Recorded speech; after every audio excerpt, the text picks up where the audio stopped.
I'm a little rusty on it. I'll hum it for you.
That's okay.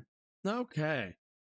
I could have sworn I set that up, but maybe I did not. One moment, folks.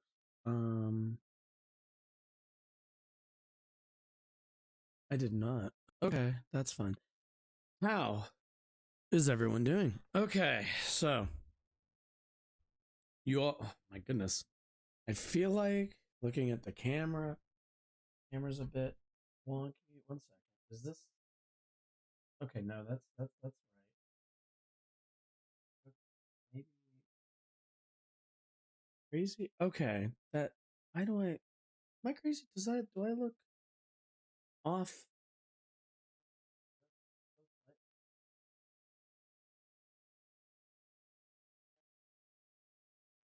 Great.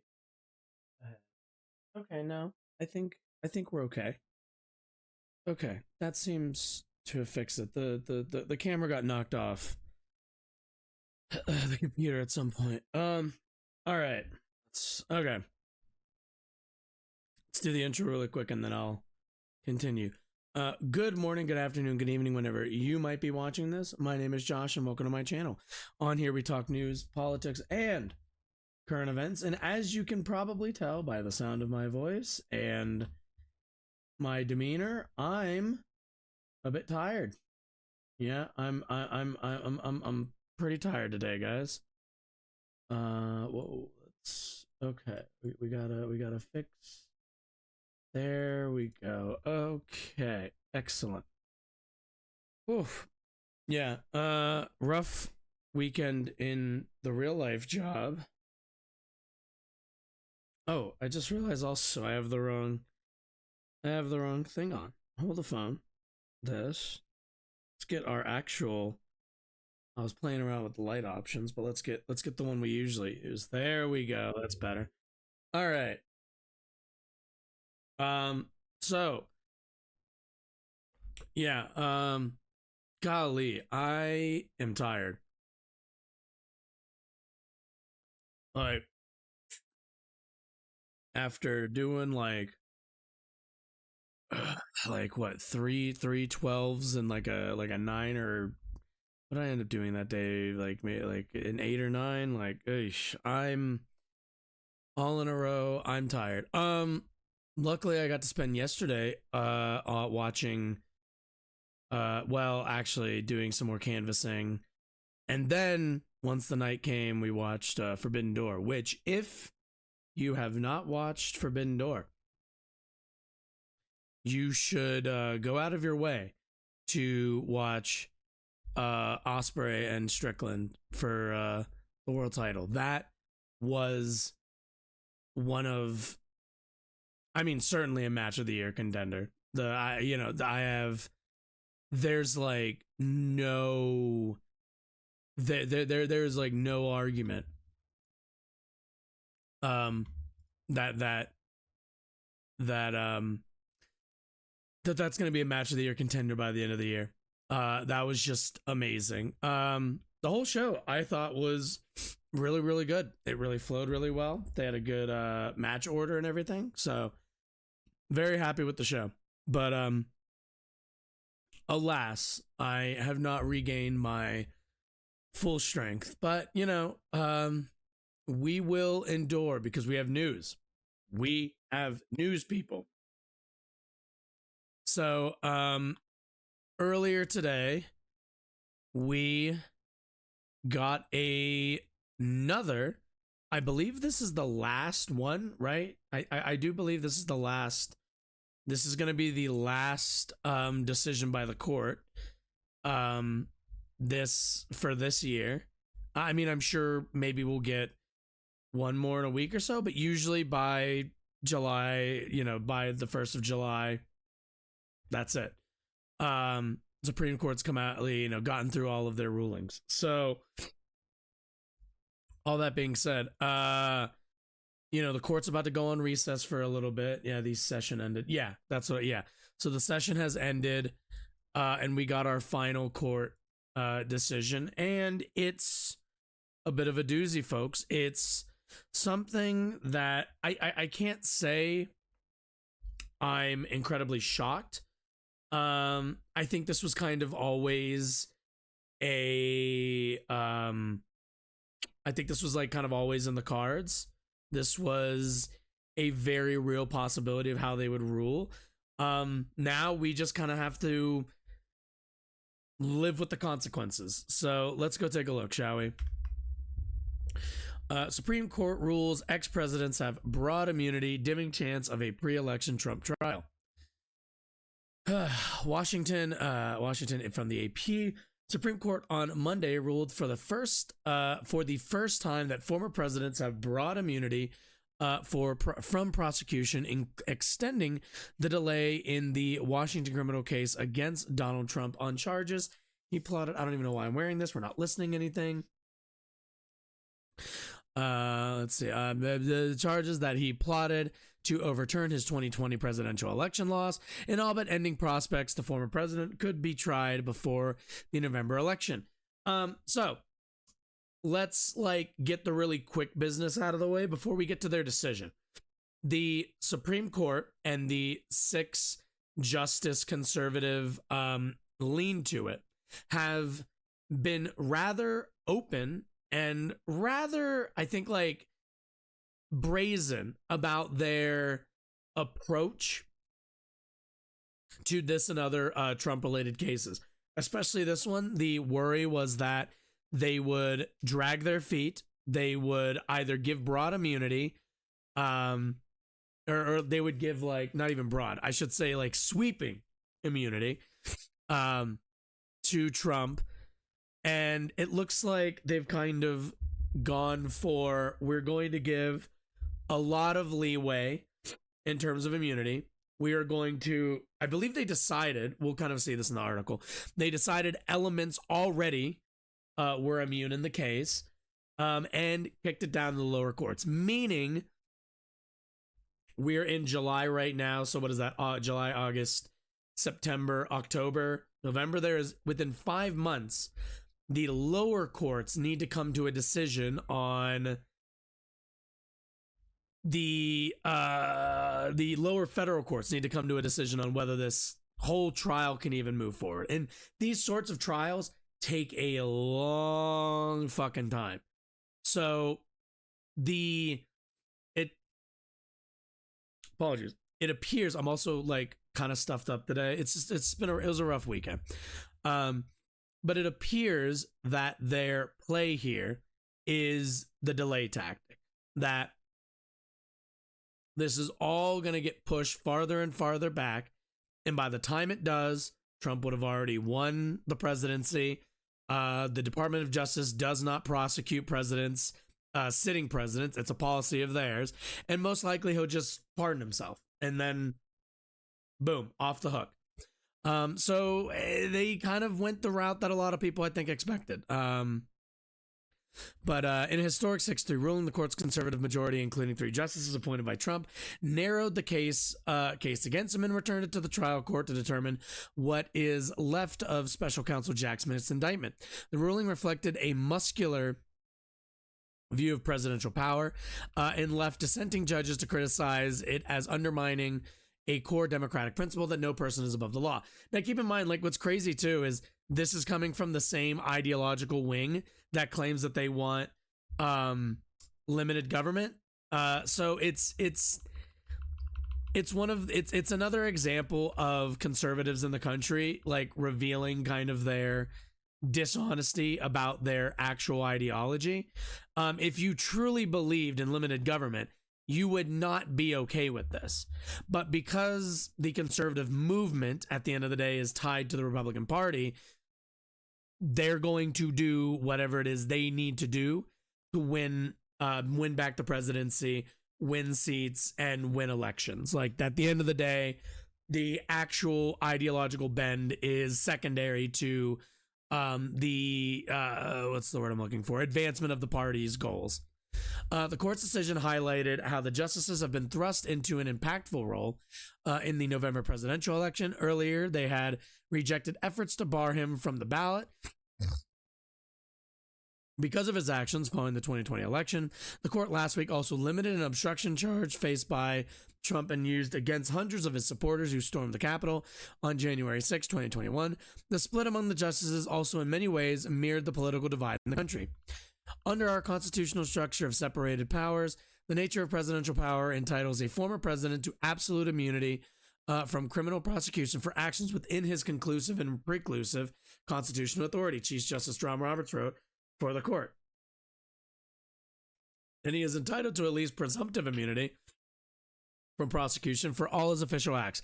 There is no immunity for unofficial acts.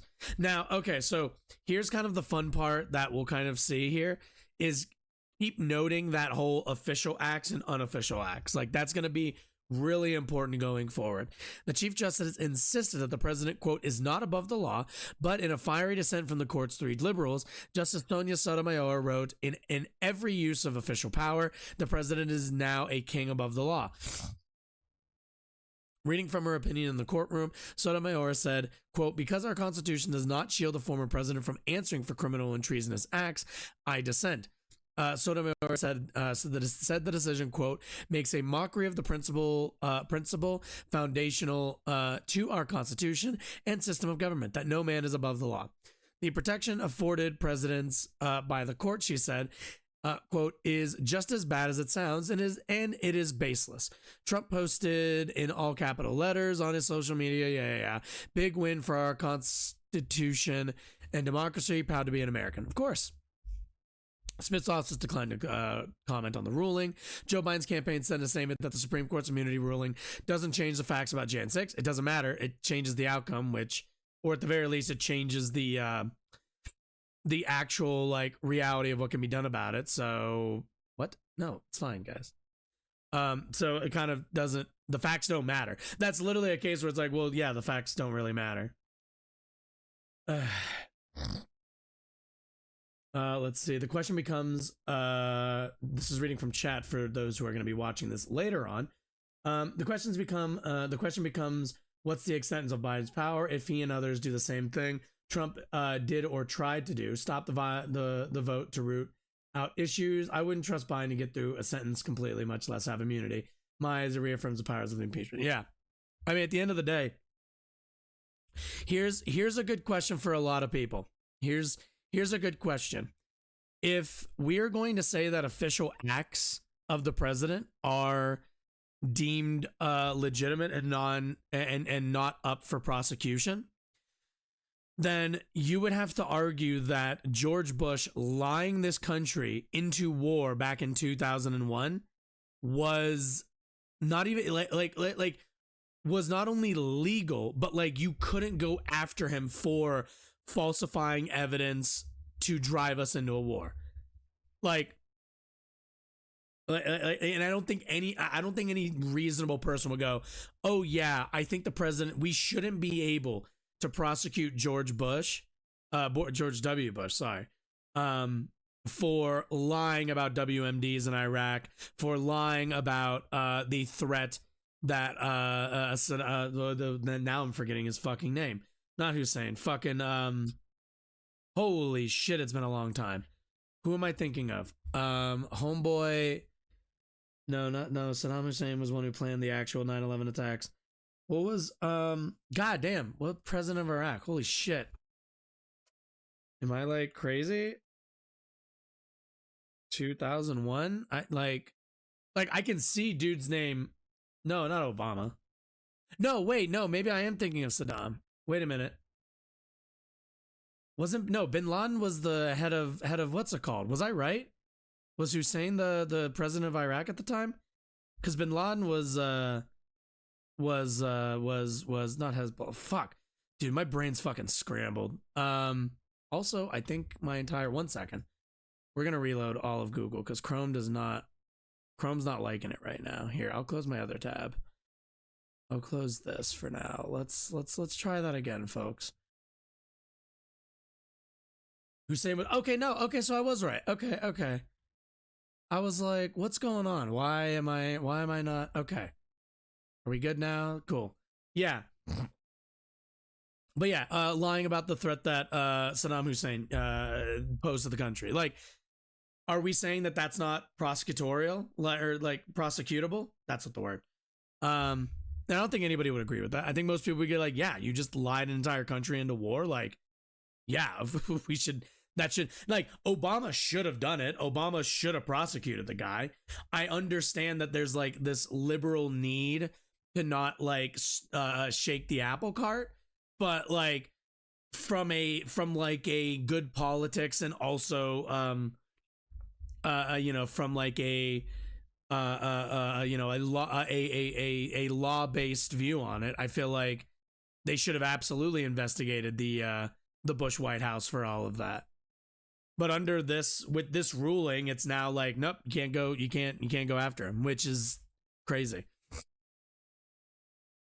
Biden in evening remarks from the White House cited accepted restraints on presidential power all the way back to George Washington and bemoaned that, quote, for all practical purposes, today's decision almost certainly means that there are virtually no limits on what a president can do. Yeah, pretty much. I mean, Biden, why don't, you could always just, I've seen people with the memes on Twitter.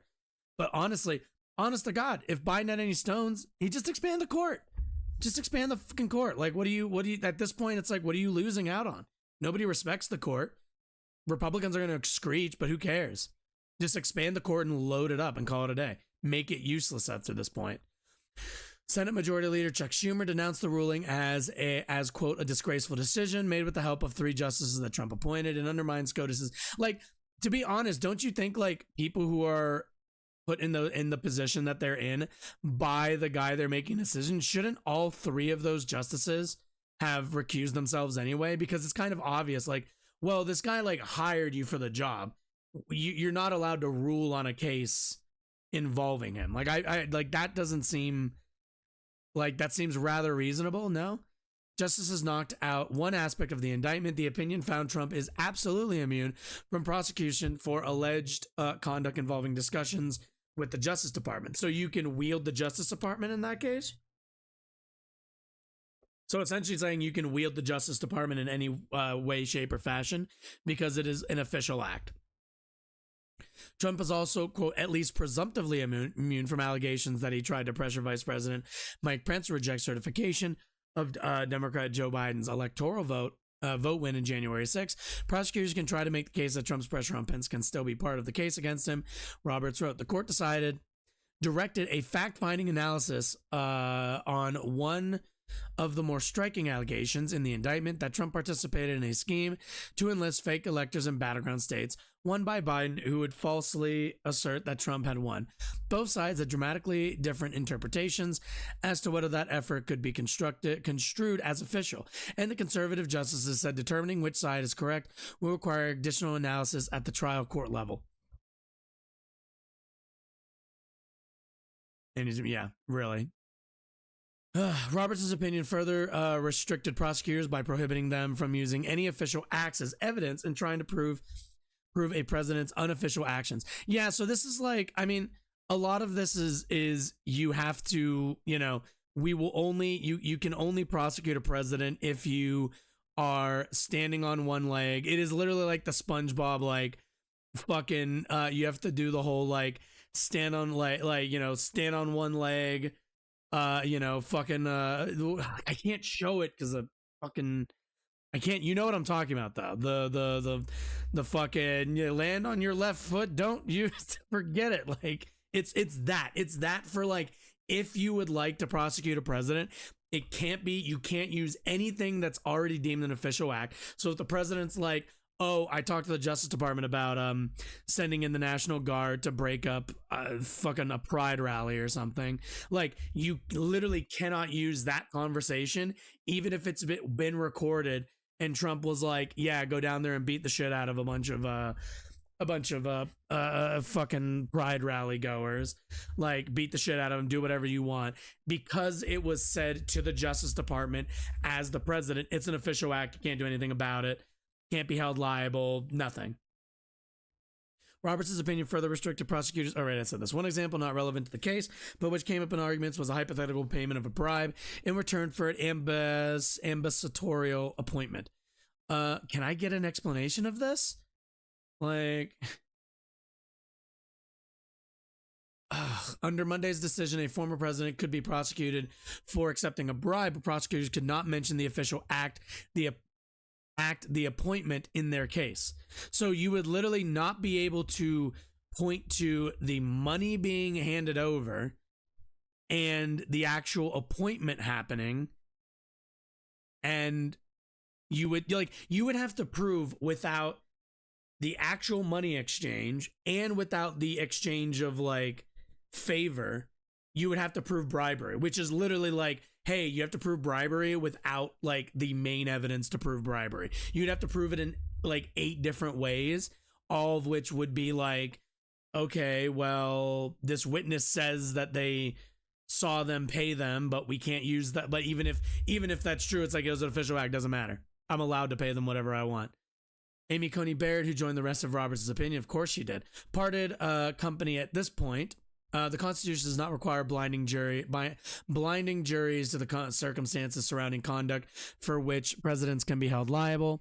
Barrett wrote, she also described an unnecessary analysis as unnecessary the analysis of the fake elector claim. I see no plausible argument for barring prosecution of that alleged conduct. The work of figuring out how to proceed will fall to U.S. District Judge Tanya Chutkan, who would preside over Trump's trial. Trump still could face a trial, said Notre Dame law professor Derek Muller, but the fact remains that this is almost impossible to happen before the election. David Becker, an election law expert and the executive director of the nonprofit Center for Election Innovation and Research, Christ, what a fucking mouthful, called the breadth of the immunity granted to Trump incredibly broad and deeply disturbing. Almost anything that the president does with the executive branch is characterized as an official act. Let's see. For any unscrupulous individual holding the seat of the Oval Office who might lose an election, the way I read this opinion is it could be a roadmap for them seeking to stay in power. The ruling was the last of the term, and it came more than 2 months after the court heard arguments, far slower than in other epic high court cases. Christ, sorry guys, I told you, my brain, involving the presidency, including the Watergate tapes case. The Republican former president has denied doing anything wrong. Of course he has, and May Trump became okay. Moving on. Let's see. Do we have like a video? Can I get a video? Did I pull a video up? Nah, I don't really think we need to. I think we've got the. So let's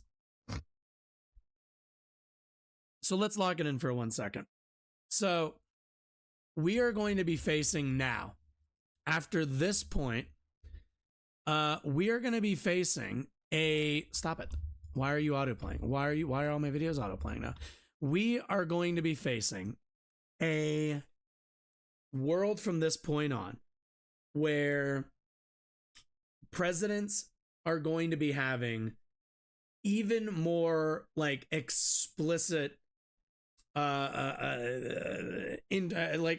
explicit carte blanche, I guess, or explicit protection to engage in some really sussy behavior and some really downright like illegal bullshit.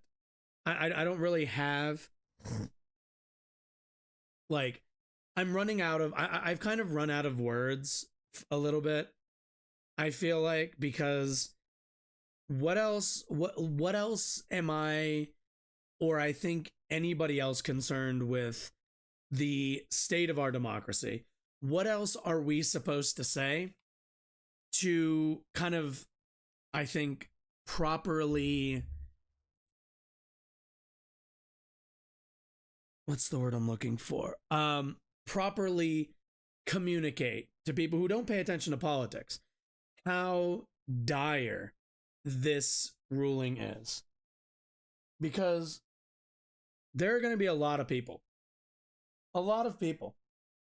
who are not going to hear about this, who are not going to be aware of this decision or they'll hear about it and they'll go, okay, whatever. I like, the voting public in the United States, incredibly low, the voting population.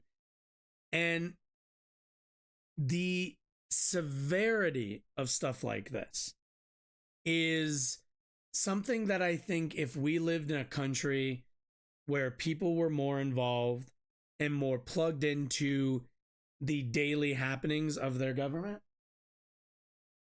I think I'd feel a lot better. I feel like I would feel a lot more secure in thinking, at the very least, in that, okay, there are enough people who are paying attention and will see this ruling and and go and understand the importance and the dangerousness of it.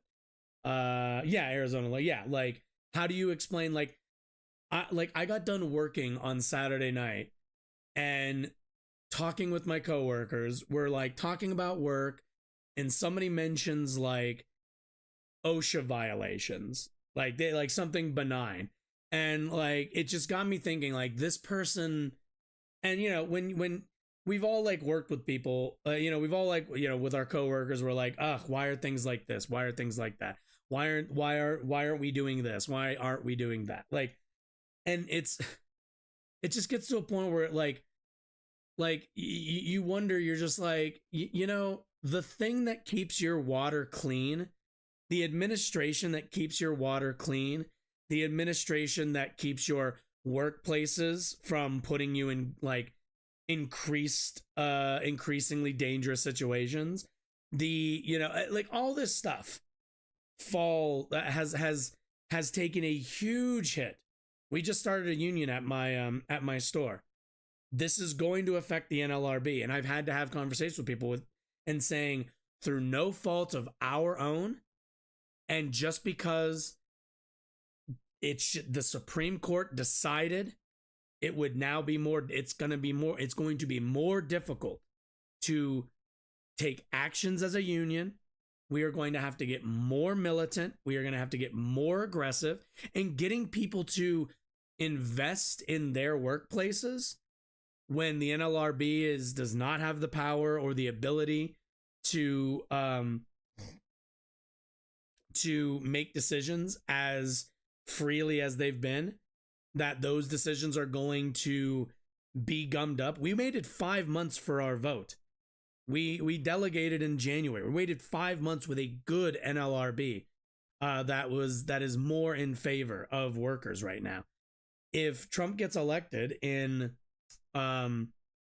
November and takes office in January, I don't know when how long for any NLRB decision is going to take for our union. And people are going to ask me, they're going to go, Josh, why is the NLRB taking so long? Josh, why are they constantly siding against us on things that make so much sense in terms of the power dynamic? Why is this suddenly been slanted so far against us? And the only answer I'm going to be able to give them is having to explain the entirety of the Chevron doctrine to them. And like it's just, how do you, and I'll be explaining it to them when it's like the die were rolled 8 months, 9 months ago. You're like, and it's gonna be like that. Like, why is the water quality? Why am I getting sick from the water in my faucet? Like, and you know, I don't know what the next thing is gonna be. That's gonna be like lead in the water or something. But there's gonna be something, and we're not gonna be able to act quick enough. And because our administrative bodies have been so gutted next administration, and to be honest, to be perfectly frank with everyone here, yeah, why is there plastic in the base? Shit like that. Like, and you know, I really try not to be a doomer here. You know, we still need to work very hard, but if you ask me right now, it's going to be a new administration come January. I don't see a world where there's not. And having to explain to people that 8 months ago, all of this was set into place for it to then be basically knocked over at the, you know, completely, like, you know, it's,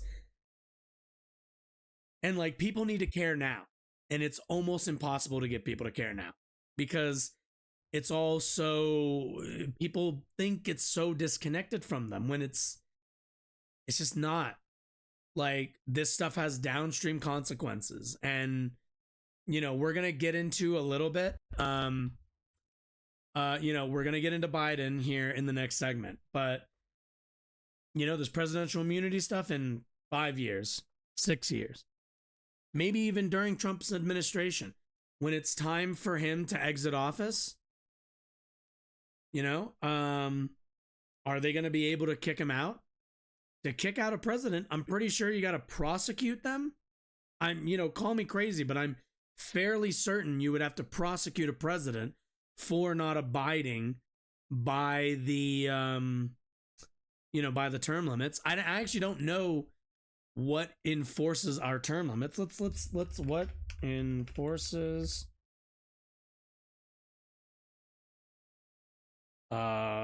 president? Like, Amendment 22 of the Constitution, ratified February.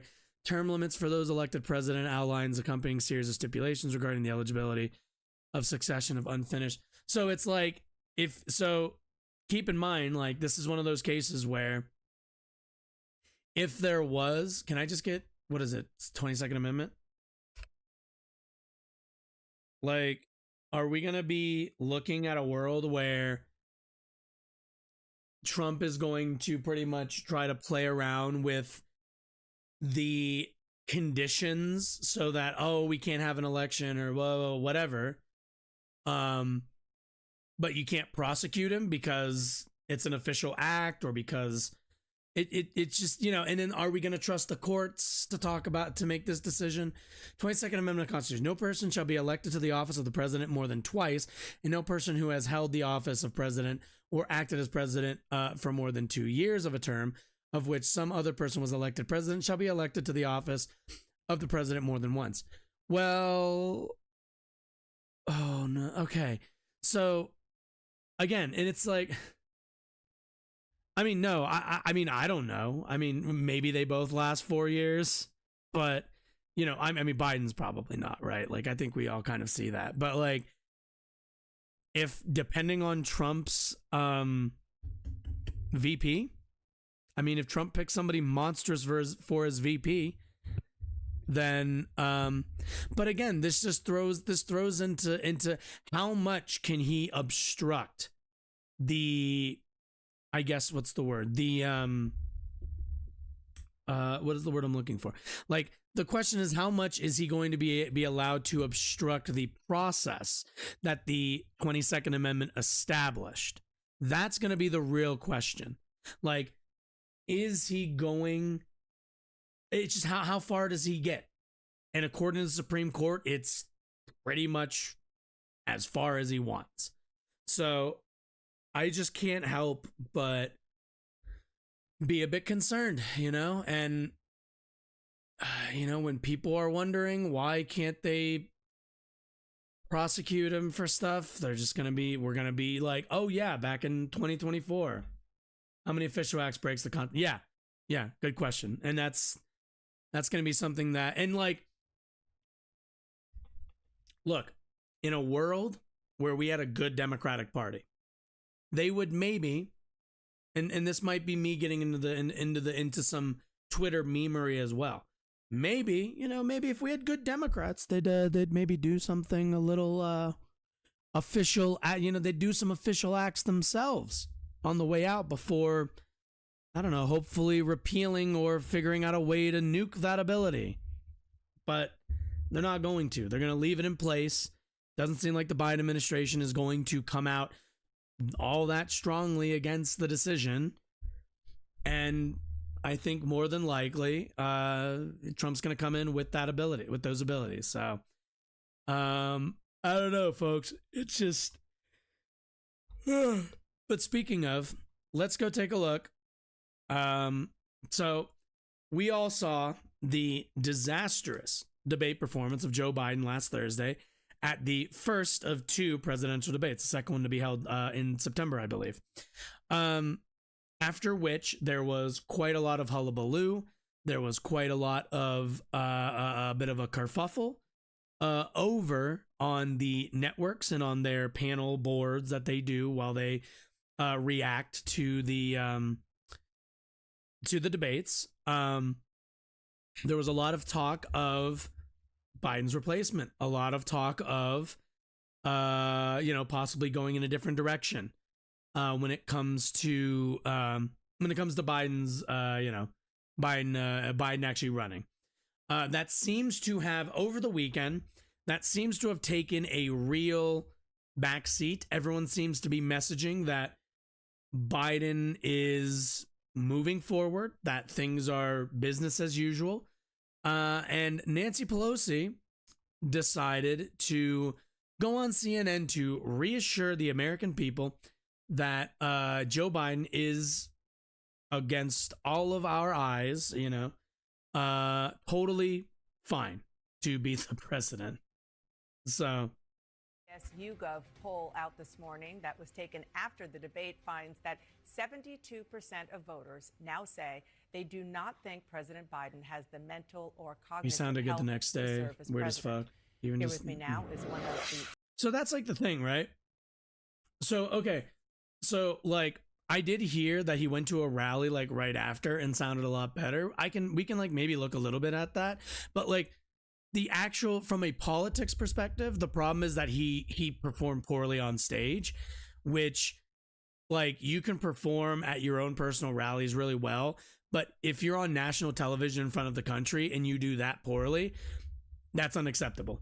Like, from a politics standpoint, like, I think Joe Biden is probably a better from a like function point as president, but in terms of like being able to win the seat and project out to the American people that he can do the job, not at all. Top officials in the Democratic Party, a close ally of President Biden, former House Speaker Nancy Pelosi, thank you so much for being here. What is your reaction from one fucking dinosaur to another to that poll? 72% of voters say they don't think that the president is fit mentally or cognitively. True facts. Fundraiser's God. Well, what do they think about the other guy? Do they think that he has? God, I hate liberals. I hate them so much. They're so weak. They're so weak. Like, that's the weakest answer in the world. Like, hey, you're the candidate for your party was barely capable of appearing sentient during the debate. Are you concerned about that? Well, what about the other guy who, for everything you can say about Trump's lies, the man was like on and functioning? Like, has the integrity to be president after that performance? Let us not make a judgment about a presidency on one debate. Let's talk about what it means to people. I mean, a debate is your performance, is your presentation to the American people of your performance.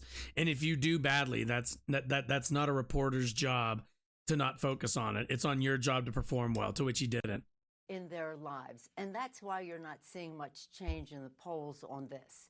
The difference between Joe Biden and the former president is so clear. If you are a woman and you care about your reproductive freedom and your health, and women do, you see a complete difference between enforce a woman's right to choose on the part of Joe Biden and a ban on abortion with the other guy. If you care about job creation in America. Even Nancy Pelosi is bad at fucking, like, she's not nearly as cooked as Biden, but like, even she is not suited. Why do Democrats do this? I don't. What am I looking at? Oh, it's floof. What, like, I don't get why they do this. Why is it that when faced with, like, the American people come out and say, and I think, like, consistently have said that they want younger candidates and that the older candidates are just not up to, like, it's literally just like the American public want younger candidates. That there's just no getting around that.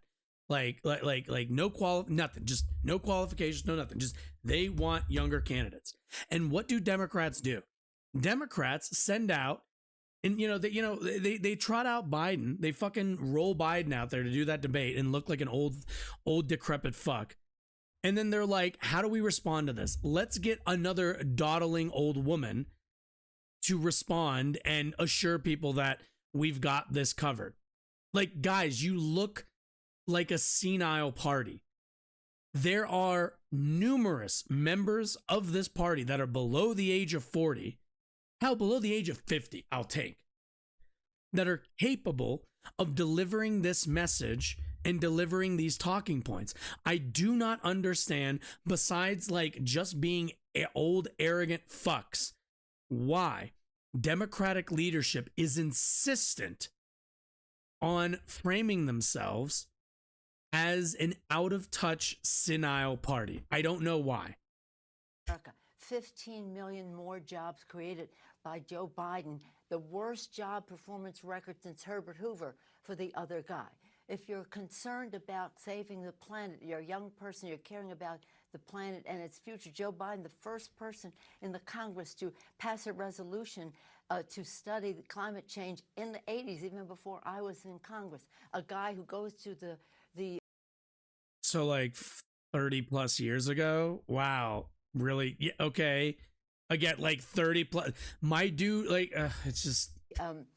Fossil fuel industry and says, give me $1 billion so I can reverse what happened in the IRA to save the planet. The list what is she? Wait, on. What is she talking about? Fossil fuel industry and says, give me a guy who goes to the fossil fuel industry and says, give me $1 billion so I can reverse what happened in the IRA to save the planet. The list goes on and on, whether you're talking about and the rest. And I don't even care. 16 Nobel laureates said when it comes to inflation, if the other guy gets elected, inflation will soar because of his fiscal policies. So it's not about performance in terms of a debate.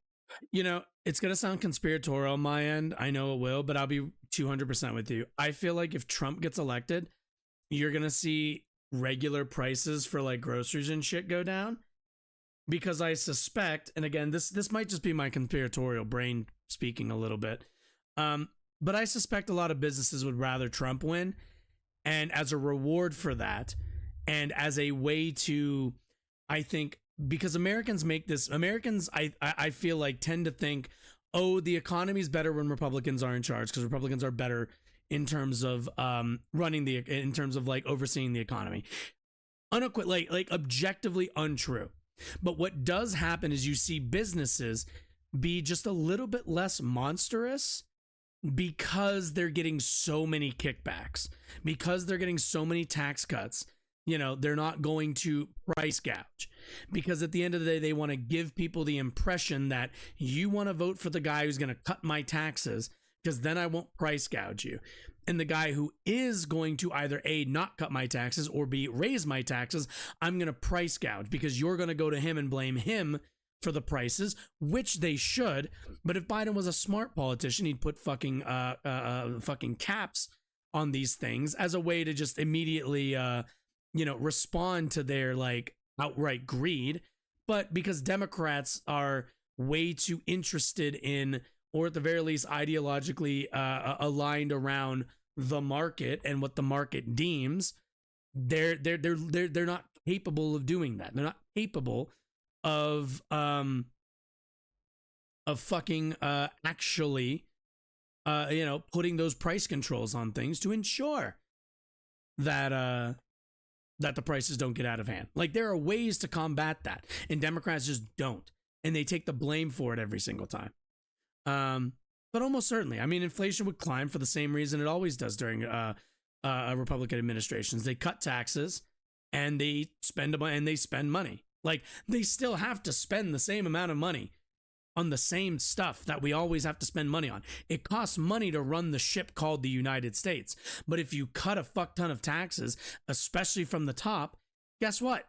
You're not going to have enough. You're going to be running at deficits to run the ship. But because as you spend that money and as you do all that, you do all this extra shit, everyone thinks like, oh, I guess Republicans are just better, even though they hand over deficits and they yell about the deficit when they're out of power. So it's just, but Democrats are bad at this shit. They're fucking bad at this shit. They're awful at actually playing politics. It's about performance in a presidency. And I want you to know that the fact is that the reaction to the lies of Donald. Well, yeah, that's how trickle down. So that's kind of what trickle down is supposed to be. But like, we all have figured, it's kind of become obvious that trickle down has been and always was complete bullshit. It was always just a way to convince you to to convince the American people to be okay with corporations and businesses paying a smaller percentage of the overall taxes if they could save on goods. But the problem is, saving on goods meant we're not going to manufacture in the United States. We're going to import everything and be at an import deficit, amongst a lot of other ruinous decisions. So and now they're at a stage where it's like, oh yeah, like we could price gouge at any point for any reason, but we'll only do it to push you into thinking that cutting our taxes more would be good, because they want you to just elect the guy who cuts taxes. But trickle down is such bullshit. It's such a fucking Ponzi scheme. Donald Trump is something that maybe TV isn't focusing on, but people are. And to have a debate where you have to spend half your time negating sleeping, falling asleep, because he has knows nothing about the truth. Yeah, but Joe Biden can't do that. On one side of the screen, Nancy, what are you talking about? Integrity. The other side, you have dishonesty. Yeah, and we it's almost like you have to try harder if you're on the side of integrity, right? Right? Isn't that essentially what she's saying? Is that it's really hard to to challenge this stuff because it's so much. And it's like, yeah, it is really fucking hard. It is incredibly hard to challenge this stuff. But that's why you have to be strong and forceful, and not a fucking mummy, and not a fucking Egyptian pharaoh that's been released from his sarcophagus for the next 2 hours until the sun comes back up. We have definitely been pointing out the about 30 falsehoods that we heard from former President Trump. But goddamn, be better. Don't be sorry. Be better. Make the argument for Joe Biden's reelection in a way that he did not on Thursday night. Isn't that a problem?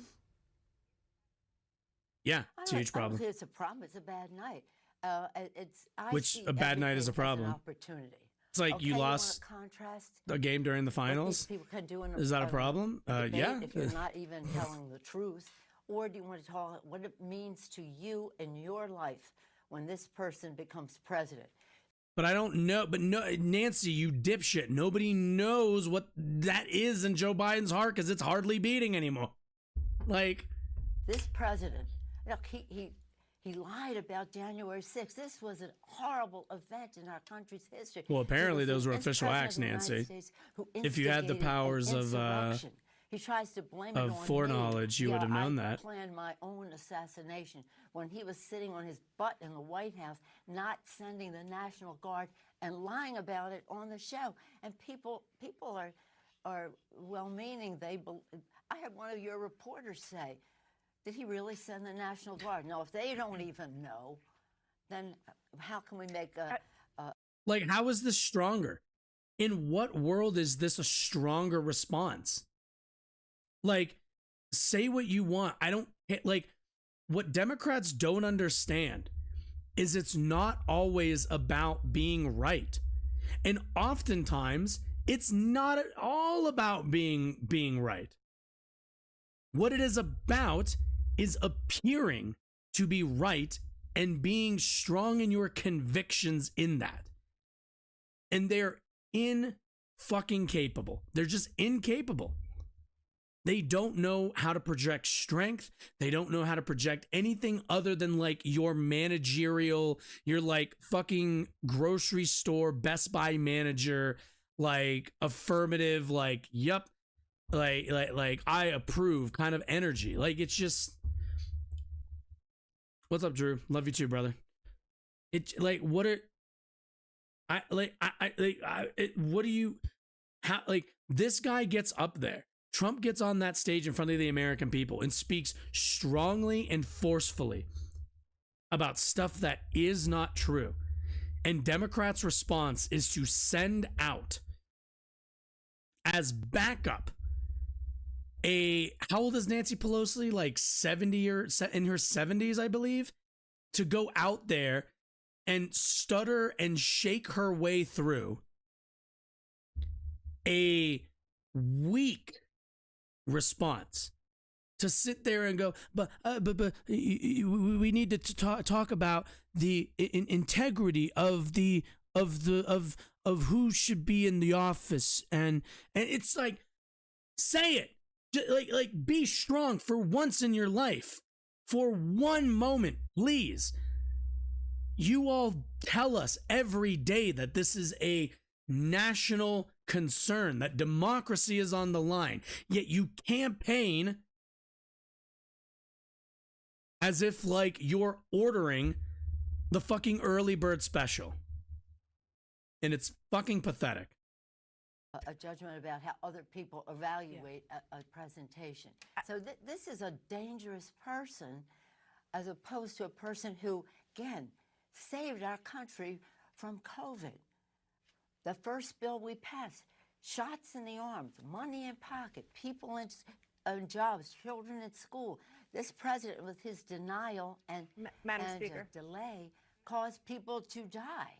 Yeah, and I completely understand what you're doing, and you are making the arguments that you are hoping that Democratic voters listen to about why Donald Trump is bad and shouldn't be put back in the White House.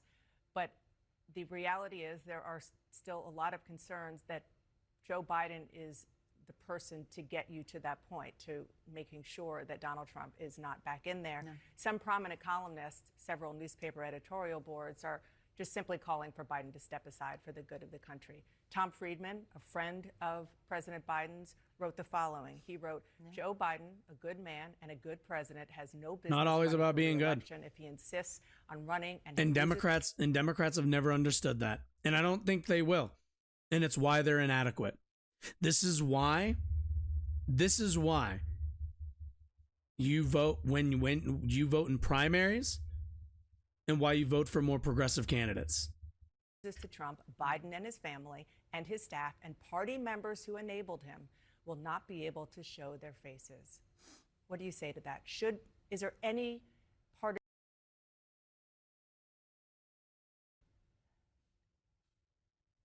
I want you to know I came home to California, South and North, and people are for Joe Biden and Kamala Harris. They have some judgment about a person who stood on that stage and lied. If you're just talking about the debate, I'm respectful of some of the opinions. And the worst thing is, quite frankly, the people she's talking about already made their decision to vote for Joe Biden. But independent voters are going to be crucial.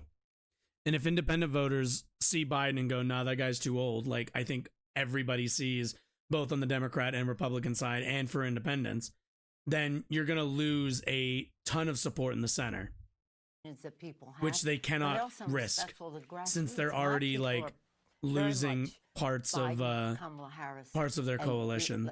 This is an opportunity for Joe Biden to go out there and show he has the stamina and the rest. And by the way, while the press, and for some reason they don't, there are healthcare professionals who think that Trump has dementia, that his connection, his thoughts do not go together. Not only that he just Well, it's too bad when both of them are put up on a debate stage, everybody walked away with the opinion that Joe Biden is unfit. Maybe he doesn't have dementia, but he's unfit, and just that Trump is dishonest, but at least he's like all the way there. Like they can screech about this all they fucking want. It's not going to work. It's not. The American people are just not. I don't think a lot of them are really on the Trump has dementia train. I don't even think the guy has dementia. I'm a fucking like hard lefty, and I just think he's a fucking liar and like a self-interested asshole. He's a rich bourgeois, self-centered asshole who probably didn't think he'd actually win and then did and liked it a bit, but also thought there was way too much to do. And that was way too much work for him. And, but like the whole part where he was like in charge of the entire country. And now that he has court cases, would like that position again so he can pardon himself. And he'll probably just let the administration be run by, all the Trump sycophants that he's going to have put in place. So, which by the way is, I think, incredibly dangerous. lies. He doesn't even Because the guy know doesn't have a truth. vision for America. So if What we're is just Donald Trump's talking vision for about America? Mental acuity. Let's be fair about it. I don't think Tom Friedman thinks that that Donald Trump should be president of the United States. And while he may be saying we're enablers, we see Joe Biden up close. We know how attuned he is to the issues, how informed he is. And I debate with him about legislation, and not debate, but discuss it with him. He's right there. So Then why didn't he look right there when it was time to be in front of the American people? It's like, this is literally the type of shit. It's like, look, man, they're a great basketball player. Like, we played one-on-one in my backyard last week, and like they didn't miss a single shot. And it's like, okay, then why is it that when I like when you guys played again like a week later and I tried to film it on my phone, they didn't make one shot? Like, what do you mean? Like, oh, just a bad day? Like, they missed every shot? Like, that bad of a day? Like, it. In any case, it was a bad night. Let's not sugarcoat that. It was a bad night. It was a great president. God, even his backup has the same kind of like have to choose brain freeze. A night where somebody's going to just misrepresent the facts completely, and then you're on your guard. The other person has to. This is negate literally that, admitting how weak or, of a candidate again, Trump is. It was a bad Like, night. Let's like, move on from that. It's all what's an opportunity. crazy is Our she's members admitting have been outright very that Joe thoughtful. They're Biden very isn't up to the concerned about task a president who would lie the because, way they like, do, and then they the faced Let me ask he this faced off against somebody who lied as much as they were, Let me ask you about as much those as he members, does, because there are and couldn't even respond. House and Senate Democrats who are worried that Joe Biden could be a Like, if he's drag such on a, if their he's race, such a that could bad ultimately cost you the Senate, like maybe actor, if even Trump is the such a ability bad to retake actor the and everything House. else, Do you then have like any of those concerns? what does that say about how bad Biden We did? definitely will win the House of Representatives. It may come as a surprise to you, but when they saw the God, these people are performance fucking arrogant. of Trump, donors doubled down and said, we absolutely have to have the Congress. So it kind of had an opposite effect in terms of the races. The members are always concerned about the top of the ticket. That's just the way it is. They're always concerned about the top Are of they the more ticket. concerned now? But I don't think well, we'll see. You can't make a judgment after one night. We'll just see. As Hakeem has said, we'll have our discussions as we go forward. But how do we walk away from a record of great performance on the part of this president with a promise to do more in terms of all the issues we talked about. And what we like to see, us and some of the women's caucus, Womenomics, where women in the workplace, where we have family and medical leave, where we God, have disgusting. affordable child care, where we have home health care for women who are caregivers. Men are caregivers too, so that we can have an economy where everyone participates to the fullest and children are cared for, because it's all about the children. So it's difficult. Politics is difficult. It's never easy. Yeah, and you guys fucking suck at it. All you guys do is make excuses for why you're so goddamn bad at it. It's insane. It's actually fucking insane. They're incapable of admitting when they're just bad at this shit. They're bad at communicating. They're not awful on the actual functioning of the government, but goddamn, are they bad at putting forth a vision for the country. It is just you don't they just don't understand politics. They have no understanding of how politics work. And again, members will make their own decision. Wouldn't be the first time in campaigns, as long as I've been involved since I was chair of the party in the 80s, that people have not said, I'm running my own race. I'm not being associated with you, me, or the top of the ticket. Yeah, just real quick, because you mentioned... Dude, even that you Dana have been Bash a is party like, chair Jesus before. Christ. Is there even a mechanism that you think would work if President Biden did decide to step aside? You know, the campaign says that it would cause weeks of chaos and internal food fighting. Well, definitely it would. Well, again, there's nothing as well as just as Joe Biden getting up and taking the ball over the finish. Jesus, man, like, these are the people we're this is them doing damage control. Like, no, guys, we can totally still get, like, we got it. It's fine. This is meant to reassure you if you're a Democratic voter. Are you reassured? Is this reassuring to any of you? Something else could be chaotic. I don't say that to say that could never happen, because it might. I don't mean now. I mean, in history, it could. But understand this. This is really important for people to understand. There's always a first. Joe Biden has won the nomination. You know, no one had ever lost the Wrestle Kingdom briefcase after winning the G1 Climax in New Japan Pro Wrestling's storied history until Jay White did that exact thing and took the briefcase off of Kota Ibushi. So she's not wrong. You know, history does happen. New things happen in history.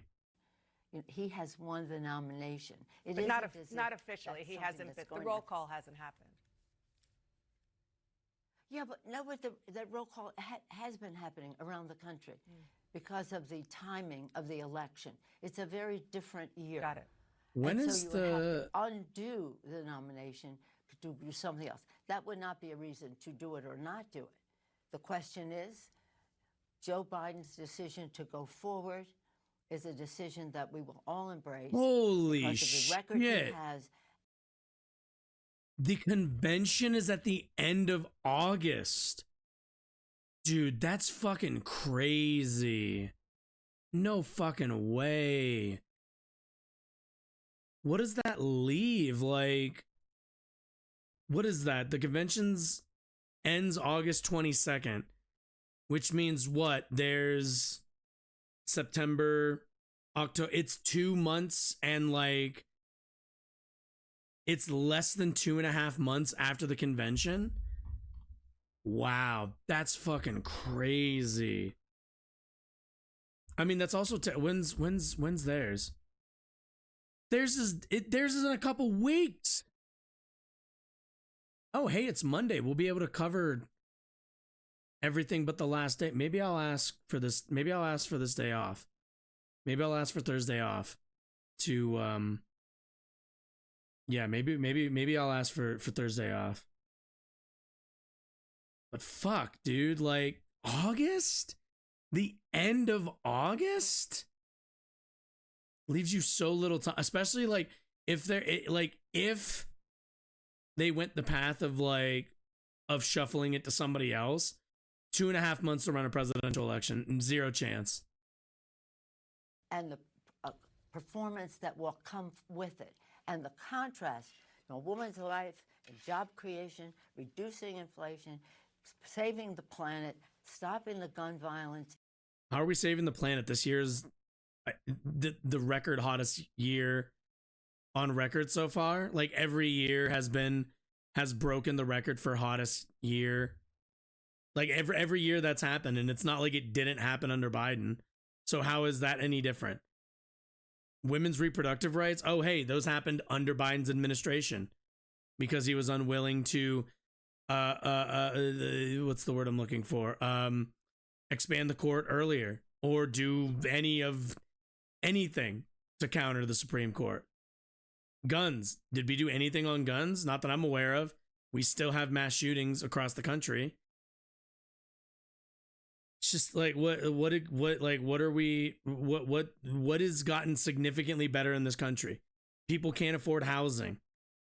Since COVID, housing has been incredibly scarce.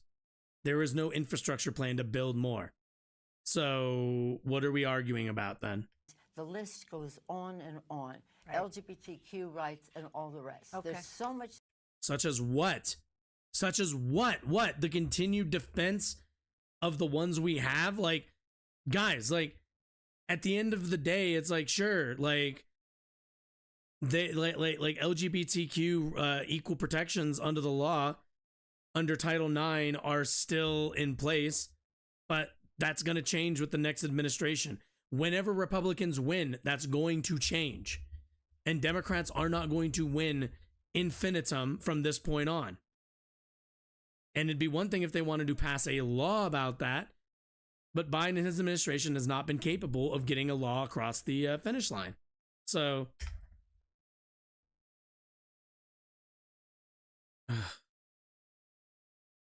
and all the rest. Okay. There's so much at stake, including our democracy.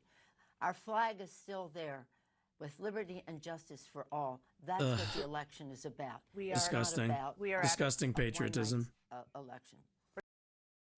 Well, it's too bad. You mean a one-night debate? God, they're so... I want to read these comments. Americans are so tired of being lied to by the... Yeah, really. Jesus. They're just incapable. They're completely incapable.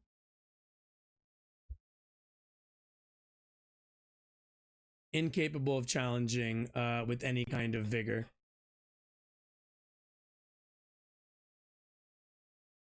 Okay. I was thinking. Oh wait, I would need to go get. Okay. But I was thinking, because I am feeling a bit on the tired side of things today, I was thinking, what if we watched a friend of mine, friend of the show, had, well, I guess just a friend of me in real life, recommended to me that I should watch the Ukraine debate from Breaking Points between Dave Smith and Vosh, to which I am mildly interested in at least taking a look at it. Again, I'm pretty tired, so that's what I'm thinking we're gonna do. Now, while we do that, we probably could play some video games. I think that'd be good. I think that'd be a good idea. Let me see what all. Ooh, what if we played some Nightmare Cart? I actually have not played that yet. Can I react to Vice videos? Vice isn't. I should be able to. One moment. Is it Dark Side of the Ring? I'll respond to Dark Side of the Ring. Let's find out. Let's Google. Are Vice Videos. What is that? DMC. Copyright? Yeah, I guess. Which? Let's take a look. When someone subscribes to me, it plays a little clip. Yes, although no one is probably care. Okay.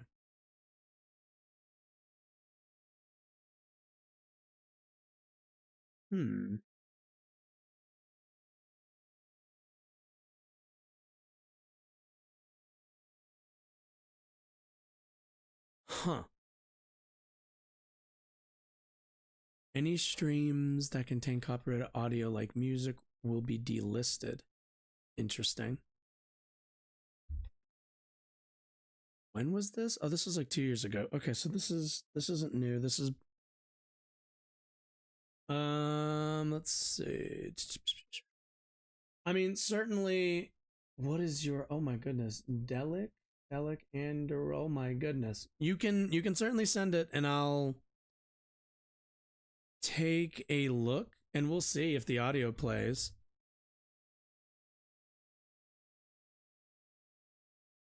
Let's take a look. Okay.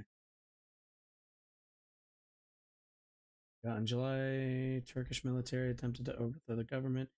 Short-lived coup attempt, 246 people were killed, 179, which were civilians. In the aftermath, the president, Recep Tayyip Erdogan, had thousands of members of the military and judicial arrested, had at least 21 teachers fired or suspended, and shut down 2,500.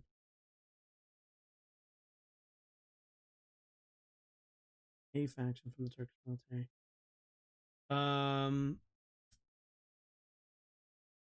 Well, let's see if this will let's see. I'll take like a quick look. It's like 10 minutes. Let's open this. Very interesting that many Americans have not heard detail what actually happened during this recent event. Well, it is international news, which you'll forgive most Americans. We just don't really get same currently. Well, yeah, it wasn't Bolivia. No, that wasn't. Wait, no, was that? Was Bolivia the wait a minute. Was Bolivia that wasn't that Agnes woman? Didn't they have like a whole ass thing in Bolivia about that a couple years ago before? I'm fairly certain. I feel like I'm right. Let me go take a look. All right. Golly, that's fucking loud. Okay. But yeah, I'll take a look. Why not? We'll see. Let me actually, I'm gonna keep Twitch open next to me just to make sure it doesn't give me. Okay, cool. I don't have anything as of right now, so I'll just keep this open just to make sure that it doesn't yoink me. Let's take a look. What do we got? Oh, thanks. I appreciate that. Good gravy, that's loud. Okay, we're gonna...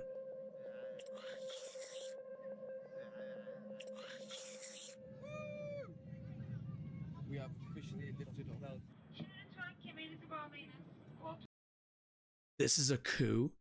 These guys are about to do a coup attempt and as they're doing dog face things on... Wow, man. The revolution. Revolutionaries these days. In English too? Am I crazy for thinking... I would love to go to Istanbul. Istanbul seems like such a cool place. So much history too. Everyone's a brother. Your brother is a brother. This one is my brother. That's my brother over here. This one A faction of the Turkish military attempted to overthrow the government. Okay. This direction. Marshall has been declared no one is to leave their homes. Oh, is this these? Okay. These are just regular Americans coming to visit. Or, well, they're probably like Turkish Americans, I would guess. Forbidden to go out. Interesting. Oh, damn. We're meant to be on the plane right now, but as you can Oh, see, these... everything says delayed. This is like history in the making. This is Taksim That is. Square, live in Istanbul, where there appears to be a military coup underway in Turkey. I love these two dudes just standing there. Oh shit, that's a dead guy in the middle of the room. That's a okay, that's weird. The face in the middle. Yep, that's a dead guy, alright. Jesus. Wait, tanks. Fuck off, this is not. Oh my days. Maybe I'll turn it down in my I see like headphones. 4 tanks go by right now. Let's do like that seems good. No, not the. What kind of car is that? I don't know what. Bro, get the fuck out of the way! What are you doing? What is you doing? That's a fucking tank driving over a car. Get the fuck out of the way! And we heard fighter jets going above us. Oh, I thought it was a regular. I was like, is that a civilian plane? But no, that's a Jesus.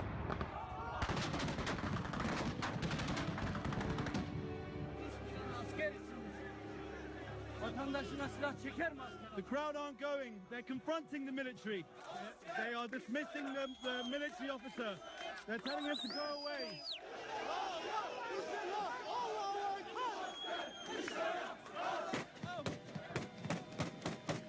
So call me uneducated on Turkish politics because I am. But what I'm hoping that they're gonna kind of give an explanation as to why this coup attempt took place. I'm kind of curious. Like, this is cool, certainly, but I'm kind of curious as to what the motivating factors are to this. Hazırsa biz hazırız. Cumhurbaşkanımız biraz evvel bir açıklama yapmışlardı zaten. Statement moments ago. Kanalınıza da bir Now he'll make açıklama another yapacaklar. one. Arz ediyorum kendilerine.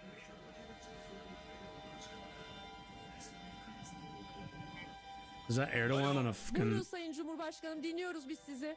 İyi akşamlar. İyi akşamlar Bro, what the efendim, fuck? buyurun. İyi akşamlar.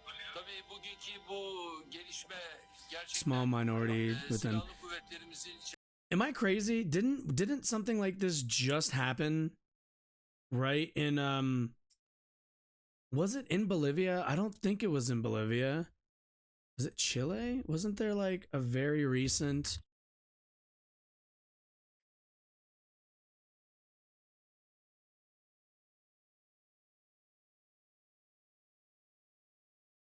Was that in Ecuador, Bolivia fuels distrust in government and its failed coup? Yeah. Okay, yeah. I remember hearing about this, but I think I went into work like as this was basically happening. içerisindeki bir azınlığın ne yazık ki kalkınma Because wasn't there thoughts that like it was the Anyas wing, the more western aligned Anyas wing, that was behind a lot of that? yorumlayamayız ve meydanı da onlara bırakamayız. Burada tabii milletime de bir çağrı yapıyorum. O da şudur ve milletçe meydanlarda, havalimanında toplanalım ve bunların o azınlık grubu tanklarıyla, toplarıyla gelsinler. Ne yapacaklarsa halka orada yapsınlar. Some fucking Akira shit. If they open fire, that's like literally some Akira shit.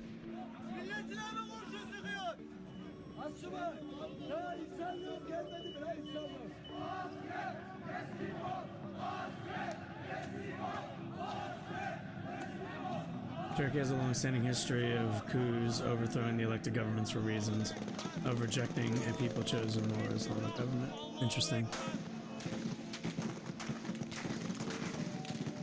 Isn't Turkey? If I'm to understand that chat message, are you saying that Turkey has an issue in terms of like the more, I guess, theocratic wing of the nation and the more secular wing of the nation? I think I've heard something to that effect, that like there is a push from a more theocratic style of government from, I would assume, another party, and there is obviously the more secular wing of the country. I would assume that's. I'm pretty sure I've heard something to that effect. Like those are the two factions. There's a more Islamic one and then a more secular one.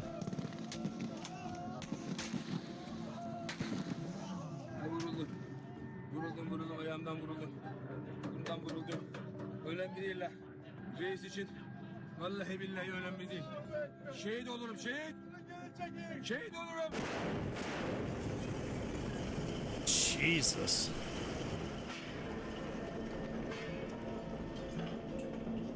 Ya Allah, Bismillah, Allahu Akbar. There are more and more people coming out to the streets right now. If the military want to take control of this country, they are going to have to do so against the will of much of the population here.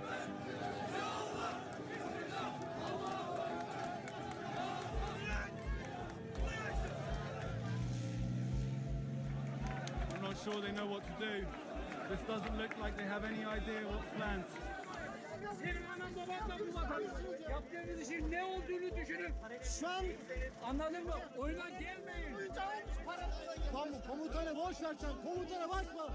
Bugün o gün değil. Biz de Anam babanı çıkar. Anam baban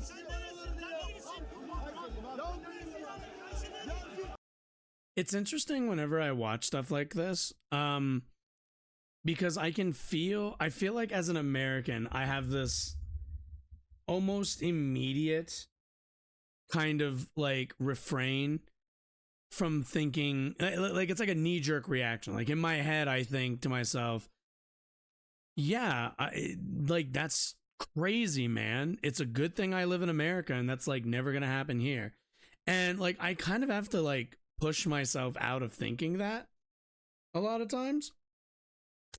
And it just kind of speaks, I think, to the privilege and the, I think, misunderstanding of the world that Americans have, that we do have that, I think, like gut natural reaction to seeing stuff like this. Like in our minds, the closest for a lot of people, for most people, I think, who are alive today, the closest they can think of to something like this is like Jan 6. But if you contextualize Jan 6 compared to this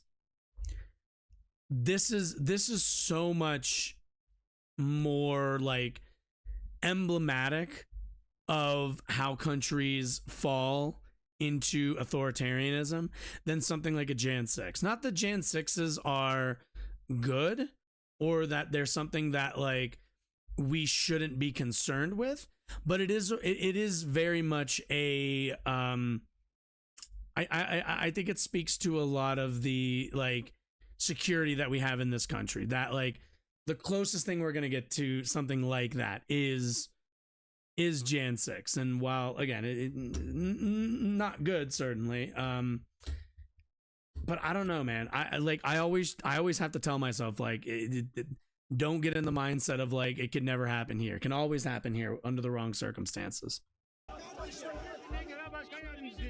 Siz emir komutayla hareket etmiyorsunuz. Bir cuntanın suçunu işgal ediyorsunuz. They are waving the Turkish flag from the statue, unbowed by the military presence here. If the military have indeed succeeded in taking control of the country, they will not be doing so without a fight. It's hard to see how any military coup could stay in control here of a population that opposes it so much. Thank you, I appreciate that, Dalek.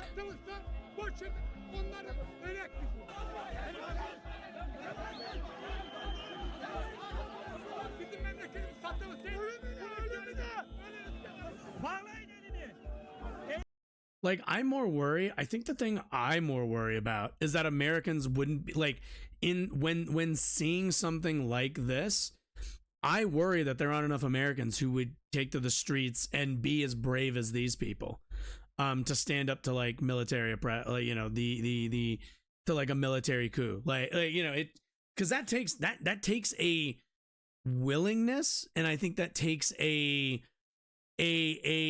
respect for one's freedom that I feel like Americans broadly, and I don't blame them for this necessarily, but broadly, I don't think Americans respect their freedoms, because like the people who say that sort of shit, who do like the freedom ain't free, respect freedom, all that type of shit, they're all like, most of those people are fascists. A lot of those folks in this country are fascists who use that kind of rhetoric to justify the pushing of their autocratic and sometimes theocratic views.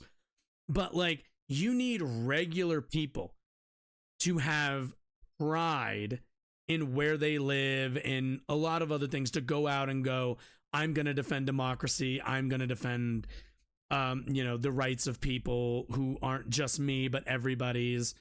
And I don't know. I worry that we wouldn't be up to the task as a citizenry, but I've also been proven wrong before. But it does worry me. It does worry me.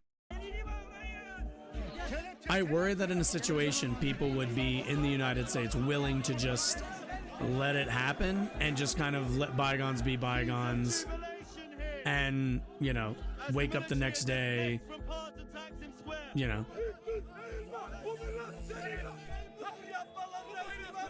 Like, I'm not even sure what the, I don't even know what the ideological, like, bends are to any of these groups. But simply, like, a military coup on it is just, that is not how we conduct, how you conduct politics, I think, in a democratic fashion.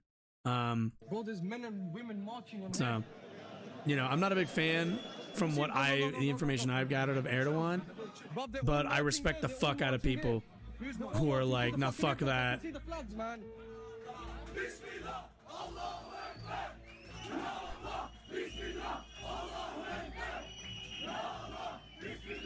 You just got to support them. They're all fucking smiling and laughing. What, this was like one night, basically, one day into the night.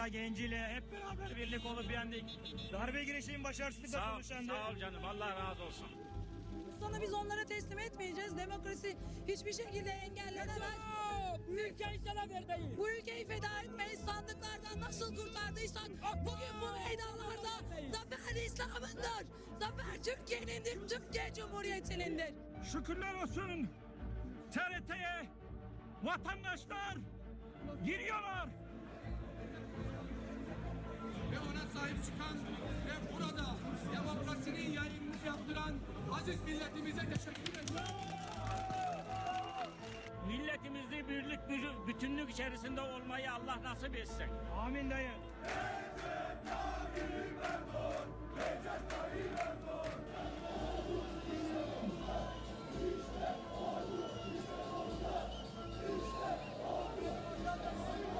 Türk Silahlı Kuvvetleri'nin içerisinde bir azınlık milletimizin birliğini, beraberliğini ne yazık ki kabullenemeyen bu grup, çok daha önceden söylediğim gibi, paralel devlet yapılanmasının ta kendisiydi.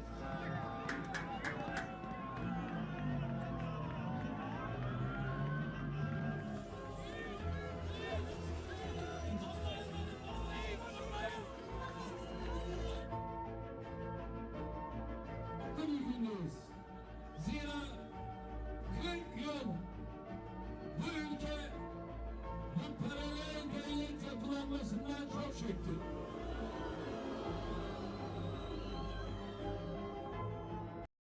Suspect participants, thousands of armed forces and judiciary members were reportedly arrested, and 104 members of the military jailed for life. I'm a bit curious why judiciary members were arrested. Girişimi içerisinde olduğunu sizlere söylemiştim. Ama dinletemedim. Fired or suspended tens of thousands of educators and shuttered at least 2,000 institutions, including universities, private schools. And if you ask me, the people should also be protesting this. This does not sound like a positive response. But again, Turkey is led by Erdogan, at least from my understanding, a fairly far right-wing guy.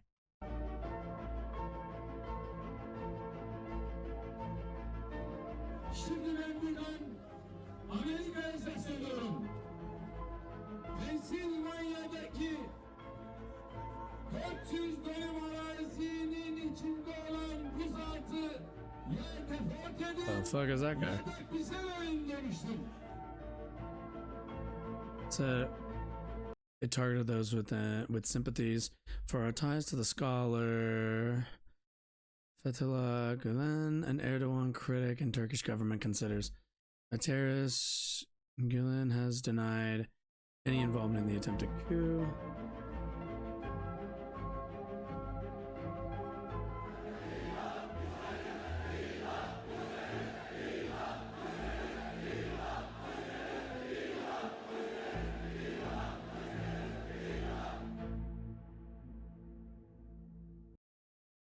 Interesting. Let's read through the Wikipedia really quickly. President Erdogan said the head of the United States, Joseph Votel, was siding with the coup plotters after Votel criticized the Turkish government for arresting the Pentagon's contacts in Turkey in March of 2017. German intelligence chief said Germany was unconvinced by Erdogan's statement that Gulen was behind the failed coup attempt. The same month, the British Parliament's Foreign Affairs Select Committee said some Gulenists were involved in the coup attempt, but found no hard evidence masterminding the failed coup. Interesting. Since the 1970s, following information, Cleric had assumed increasingly important positions within the Turkish government. Several times advised his followers to take key positions in society and government necessary with secretary with a secret identity to avoid opposition from a laicistic Turkish army and government. Nevertheless, at the start of the 21st century, Gulen's followers achieved crucial positions of power in Turkey. Initially, then Prime Minister Erdogan seemingly tolerated the power of the Gulen movement because common interests such as limiting the undemocratic political power of the military, but also because the impotence of the fear of Gulen's power. Interesting.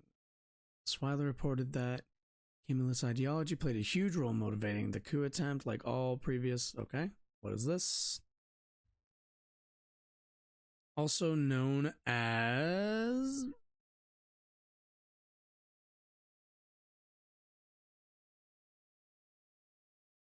sweeping political, social, and cultural and religious reforms designated to separate the Republican state from its Ottoman predecessor and embrace a Western-style lifestyle, including the establishment of secularism and laicism, state support for the sciences, gender equality.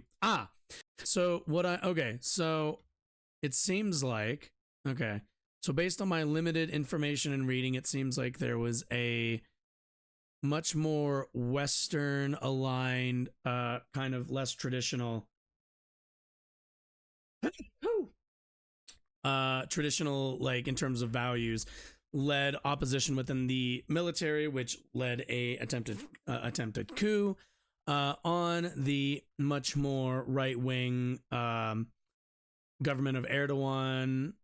Interesting. Okay. So kind of, I mean, I don't know if I can say this is a left wing coup, but certainly it kind of sounds like it. I don't 100% know. I also don't know what is, like, a lot of people were, let's see, Turkey.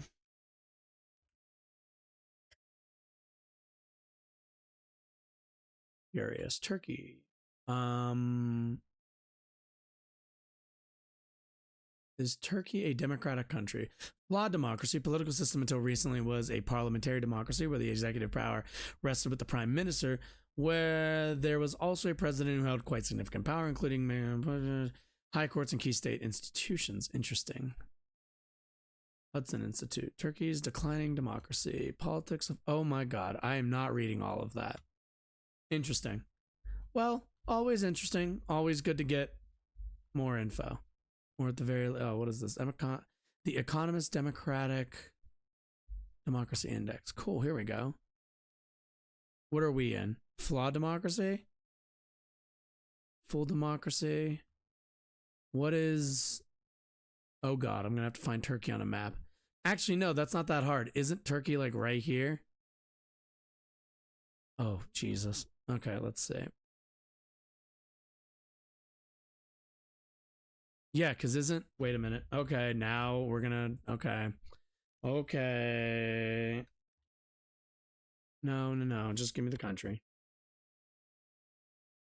No, I know Italy. Italy's right here. Italy's right here. Italy is right. Italy's right here.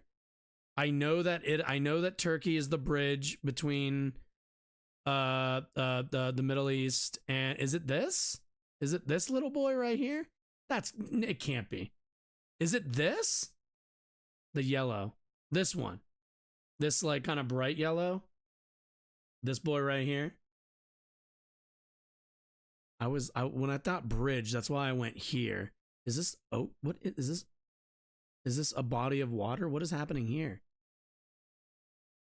No, the big yellow one next to the dark blue islands. A big yellow one. Oh, wait, I was right then. Because I initially was thinking here. I was like this because of this land bridge. Fucking W. Fucking W. That was my first guess. Man, holy shit. Yeah, that was like a pure, that was like purely, I remember from history class that like, because Alexandria was like right here, wasn't it? Because it was, yeah, if I remember correctly, Alexandria is like right here because it was the link to the east to the west. Fuck. Damn, look at me. Look at me. All right. That's Istanbul. Well, yeah, but it didn't Istanbul was Alexandria, right? I'm not. Yeah, because I remember being like, damn, that's like a way, like, yeah. Da-da-da-da. Am I crazy? Am I mad? Am I incorrect? No, I'm pretty, wait. Is...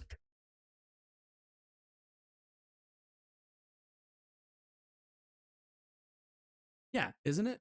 No, stop giving me AI answers. Oh, no, it's former constant. You're right. Damn it.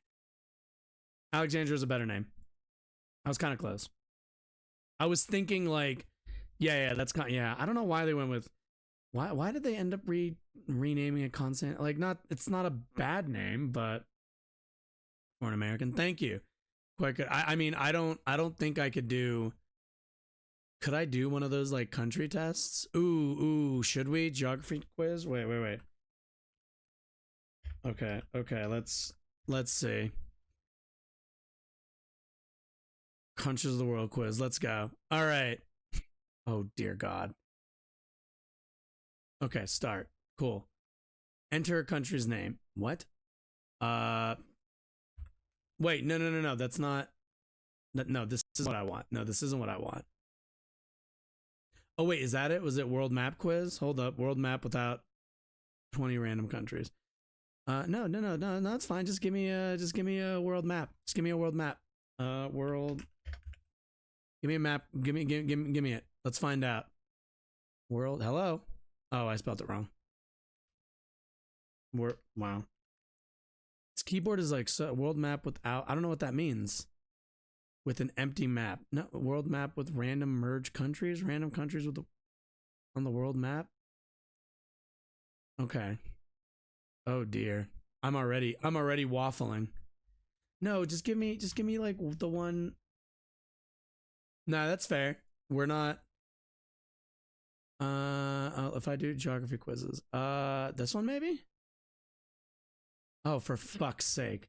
Why do they make having fun on the internet so difficult? GeoGuessr will North and South. Okay, North and Central America. I'm gonna know that one. Just give me like everything. Nah, give me. Could I even do South America? Can I get North and South, or I only get North? Okay, that's kind of lame. Paraguay. Fine, fuck it. Oh, I did. Peru. Oh, I shouldn't waffle. That's where I'm from. Peru. That's Bolivia. That's Brazil. Argentina, I think, is this. I'm gonna go Peru right there. That's Colombia. Fuck. Peru? No, that's Venezuela. Damn, Venezuela. I thought. Wait, Colombia. Am I crazy? Oh, Peru. Okay, I thought this was. Oh shit. Okay. Bolivia. Well, you just told me Colombia. I already know Bolivia. That one I actually know. Uruguay's down here. Okay, that's one I don't know. That's definitely one I don't know. Let's just Venezuela. Nope. Brazil. Right there. Guyana. We all know Brazil. Guyana's on the fuck shit. Does this count? I guess it does. I feel like Guyana's like no, because that's central. Okay. No, that's Ecuador. No, Guyana, not one of these. Right? That's because that's Argentina. Oh, okay. I Argentina. just suck. Argentina. Wait, where did they just say Argentina was this? Ecuador. Argentina's big. Ecuador. No, Chile. that's right. Chile. French Okay, I was Guiana. right. This is Chile. One of my friends from Chile, so that makes sense that I would know that one. We already know that one. Wow, holy shit, 62%. That's awful. All right. Let's. No. Hit me. Michigan. Washington. Let's do the one I know. Texas. Washington, Maryland. Texas. New Where are you? Mexico. Maryland. Oh shit. No, yeah, New Mexico. Yeah, because you have to go through Rhode Island. Oregon. Ooh, Rhode Island right there. Florida. Ugh. Louisiana. Louisiana. Arkansas. Oh shit. Holy fuck. Did I find one? I don't know. No, it's right there. I'm just kidding. Maine. North Carolina. North California. Kakalaki right there. West California's Virginia. right there. West Virginia. No, that's not it. Oh, that's Mississippi. okay. That was a misclick. Mississippi. Ohio. Mississippi's right there. Ohio is. I'm trying to remember which one. I'm pretty sure Missouri. that one's Ohio. Missouri.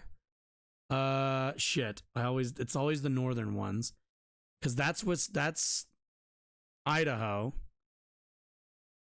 That's North Dakota. That's Minnesota. Oh fuck, do I not know where Missouri is? Like, that's Colorado. No, wait, is that Wyoming? No, yeah, that's Wyoming. Missouri. Why am I blanking on Missouri right now? This one? No, that's Iowa. Alaska. Oh, okay. Well, Alaska's like down there. Massachusetts. Oklahoma. Oklahoma's like, that's Tennessee, so Oklahoma should be. Oh no, that's Tennessee. That's Kentucky. What the fuck? Where the fuck is Oklahoma then? Oh no, Virginia. Oklahoma's this motherfucker. That's right, because it's Texas. Okay.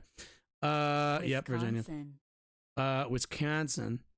See, this is what fucks me up. Minnesota. Yeah, this is Minnesota up here. That would make that Wisconsin. No, that's Nebraska. What? Where's Wisconsin? Is this Wisconsin? No, that's wait. Utah. Oh. Okay, I'm bad at the fucking these ones, all right? Nobody gives a fuck about these states anyway. New York. Utah's right there. New York's right Colorado. there. Vermont. Colorado, that's where we're at. Vermont. Vermont's the right? No, wait. Vermont's on the right. Nope, that's Idaho. New Hampshire's on the right. God damn it. Idaho. Idaho's this one, right? South Oh no. Dakota. It's the one under it. Nevada. Nevada. New Jersey. Jersey. Where's Jersey? Minnesota. There's Jersey. Minnesota. I know that one. Nebraska. If I know cities, I feel like when I know like major cities, it's like easy for me to think of. Nebraska. Nebraska's like this, right? No, that's Kansas. Is this Nebraska? That's Nebraska. Alabama. That's South. That's South Georgia. That's Carolina. Alabama. That's South Wyoming. Carolina. Wyoming is that's North Dakota. So that has no. Montana. Okay, Wyoming's the big. Okay, fine. Montana. Where the fuck New is Montana? Oh yeah, Hampshire. it's right there. Hampshire's Connecticut. this guy. Connecticut's that Kansas. little thing. Kansas, Indiana. dead center of the country. Delaware. Indiana. I kind of forgot Indiana was a country. Tennessee. Delaware there. Tennessee. That's Kentucky. this one. Kentucky's Hawaii. that one. Hawaii's down Pennsylvania. here. North Pennsylvania's Dakota. family's from there. North Dakota's Arizona. that one. Arizona's Iowa. that one. Iowa. Georgia. Iowa's also on this boy, and Georgia's right there. 82. That's not awful. It should be better though. It should be better. Can we do okay? Italy. Do I have like any hope at all? No, that doesn't count. I didn't even know that was an Spain. option. Okay. Italy. Malta. Spain. Okay, Malta. I remember there's like a mission. Fuck. Why is there so much in good God? There's way too many. There's too much. Malta is it's not an island. What the fuck is this? That's a place. These are Monaco? That's a city, is it not? Am I crazy? Oh yeah, I was gonna guess that. You know, fuck Europe. You know what? Guess what? Fuck Europe. Utter nonsense. Okay, we're moving on. We're moving on. I'm out. We're moving on. I won't have any more of this. Fucking God. Oh, there was a world one. There actually was a world one if I had scrolled down. Parts of the world, continents. World continents. I know continents, NATO members. That's G20 members. Is there just 220 plus countries and territories? Hold the phone. Oh, this is like everything. Sri Lanka. Oh yeah, no fucking chance. No chance I get any of those. Anyway. Well, that was fun, embarrassing myself and only getting an 82% on a state quiz. We're gonna redo that one. I haven't like thought about the states and their locations in a while. And there was a couple of those that were misclicks, to be fair. All right, what time is it? All right, it's like 8:30. We've been going for almost 2 hours. I'm gonna put this thing at like, we're gonna put this on this debate here on like 1.25, I think. And then what video game should we play? What should we play? I kind of just want probably just want something a little, I mean, we could play X Defiant, or we could play the finals, but I feel like the only reason why I would say X Defiant would be a better choice is, did I get any? Okay, cool.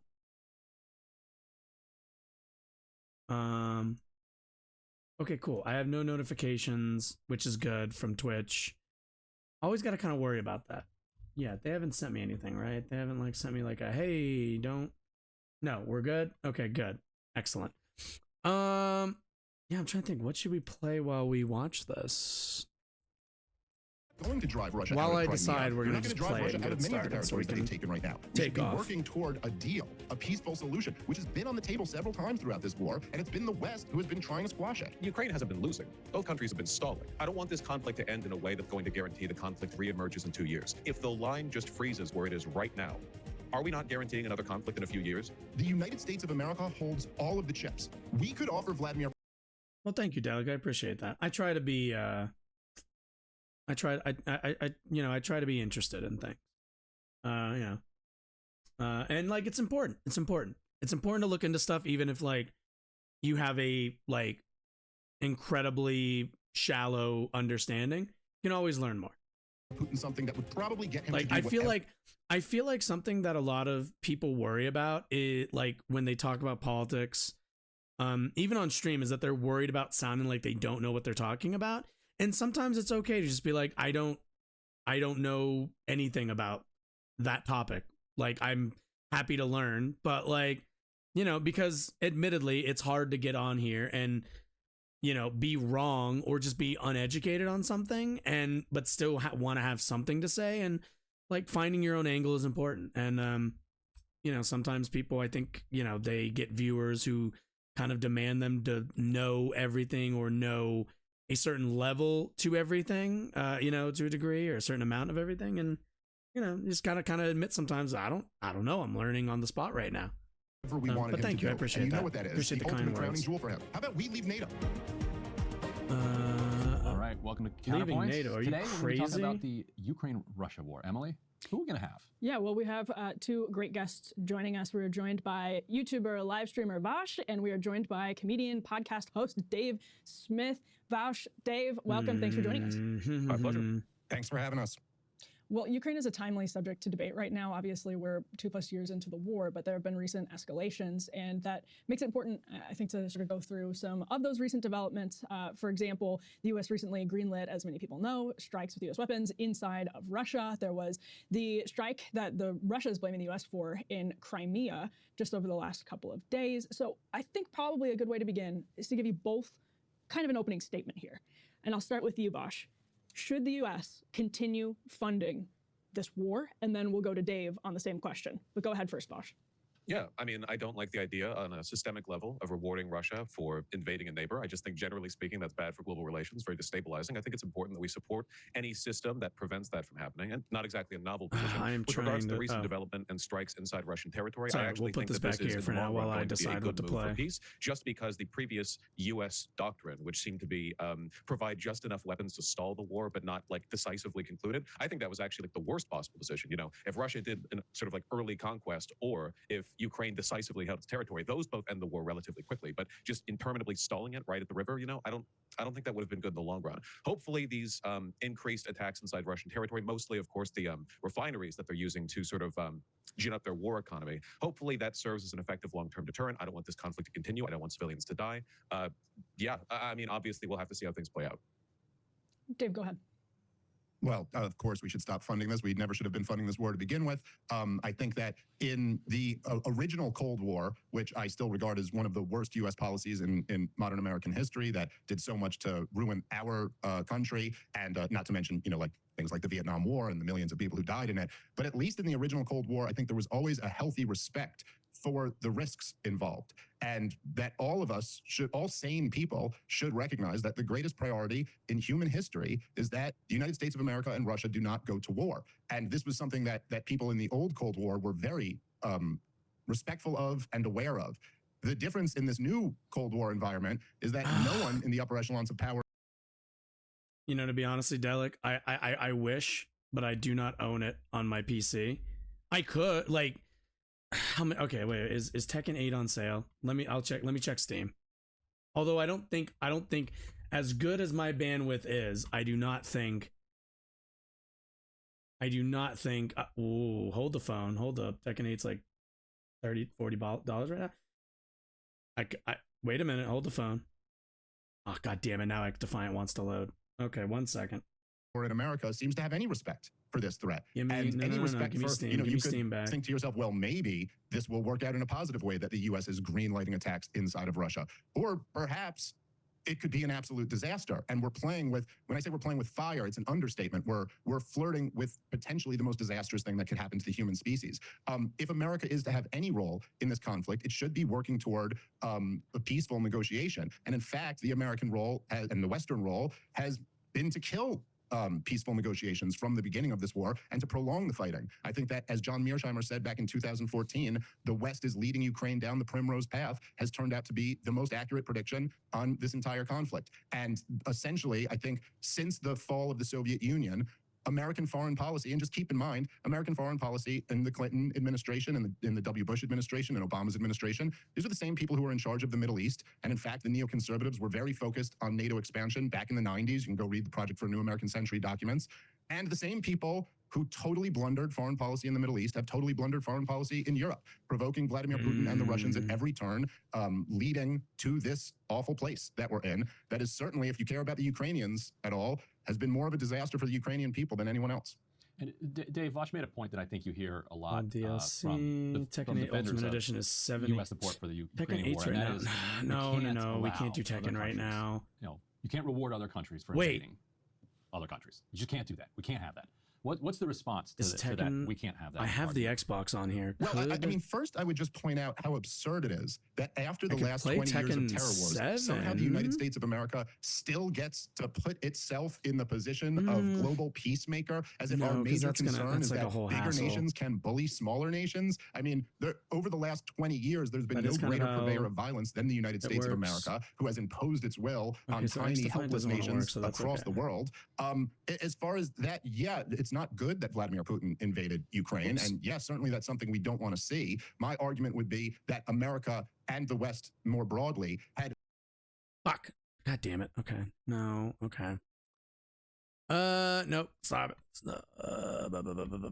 There we go. violence than the United States of America, who has imposed its will on tiny, helpless nations across the world. Why is he likening? Okay, can we talk about? Okay. So I've been kind of side listening to this dude's argument. So far, it kind of feels like he's trying to draw a comparison between Western expansionists, like like Western hegemonic expansionist sympathies, or like the drive to expand like Western like US interests. And like he's talking about it like we're talking about, like he's bringing up smaller countries, which I would agree that there are issues with American hegemony abroad, but like not in the context of thanks Nico Travels, I appreciate that. Not in the context of what am I thinking of? Russia is not that. So I don't know why Dave Smith is drawing this comparison to like Western aligned interests in like a devious like malicious fashion when we're talking about Russia, Ukraine. Like at the end of the day, like Russia is not a small country that the US is bullying around. Like this is like using good examples of the US's overreach across the world to justify Russia's overreach over one of its like neighbors. You know what I mean? Like it's kind of weird. It's a weird argument. It's not good that Vladimir Putin invaded Ukraine, and yes, certainly that's something it's kind of expansionist. My argument would be that America and the West more broadly had many opportunities, many off-ramps to put this fire out or at least calm it down, and at every single turn poured more gasoline on this fire that ultimately resulted in the invasion in 2022. Okay, so I mean, if you want to make the argument, if you would like to make the argument that if you want to make the argument that like, the US like could have stopped this, then like they should have done X, Y, or Z. I guess you would have to get into like what I guess I want details. I want to know like what this guy thinks, because if it's just like, well, like Russia took Crimea in 2014 and the US didn't really respond, like, certainly not with military action. So it's like, okay, we kind of allowed that to happen, even though we decried it. We kind of allowed it to happen. So like what else would you like? Like, I guess I just don't understand what thing America could have done. And at the end of the day, it doesn't matter. Like, Russia is its own country and makes their own decisions. They could have decided to not invade Ukraine at any moment. They could have went like, nah, maybe this isn't the right thing to do. Like, it's not our job to keep like anybody else morally in line. You know what I mean? So that's kind of weird. Nico, I'm just watching a debate from Breaking Points between Vosh and this Dave Smith guy over the Ukraine conflict. Kind of, it's Monday.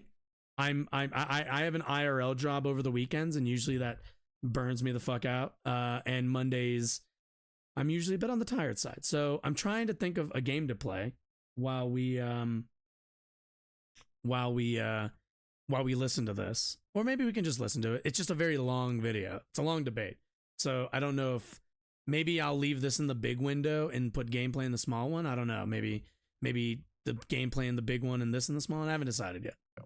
Yeah. So Vosh, how can the U.S. say with a straight face that it's not okay for other countries to invade smaller countries?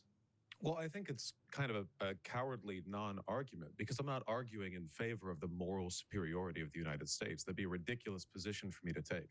It's not football. We're not taking sides like, waving banners. There are two levels to this when it comes to agency. We're concerned about the broader socioeconomic and geopolitical context that led to where we are now. And that goes back to the Cold War and even earlier. If we listen to Putin's justifications for the invasion, it goes back to the borders of the Russian Empire, And then there's like the immediate decision making. We mustn't remove agency from the equation. Russia invaded, by Putin's own words, in a sort of territorial land grab. The idea that it was entirely because of a response to Western aggression or NATO posturing is ridiculous and ahistorical. But that doesn't mean the West isn't responsible responsible for helping to create the situation we're in now. We have to balance these two justifications. Our arrogance after the end of the Cold War, the fact that rather than reaching out to Russia as a potential future ally, we ostracized, with the shock therapy, the sort of economic devastation of Eastern Europe and the former Soviet states. These contributed to an environment in which future conflict was inevitable. It was reprehensible on the part of the Western governments to participate in this. Look today at the divide between former West and Eastern Germany. I mean, the reason that East Germany is voting so heavily for the AfD is in large part because they see it as a rejection of the doctrine of the West that left them behind after reunification. These should all be taken into account. And keep in mind, this is also not that I don't think this is a good point from Vosh here, but also I would say, unfortunately, Western allied forces seem to have a bad history of doing a little bit of this. After World War One, and the what's the word, and all of the blame that got put onto Germany after that war, it led into the resentment for those other nations and for the allied powers. So it is one of those cases where you have to go this was not the proper response. It's very similar to what am I thinking from the US? Reconstruction. It's very similar to the job of Reconstruction here in the United States. Here in the United States, after the Civil War, we began an era of what was called Reconstruction. That was the time period from the end of the Civil War through what's usually called labeled as the Civil Rights Movement. And during that time period, we had the implementation of Jim Crow in the South, the what's the word I'm looking for? Expansion of rights to black people in the United States.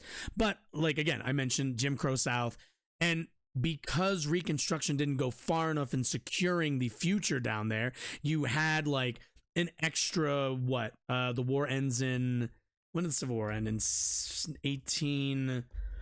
1860s?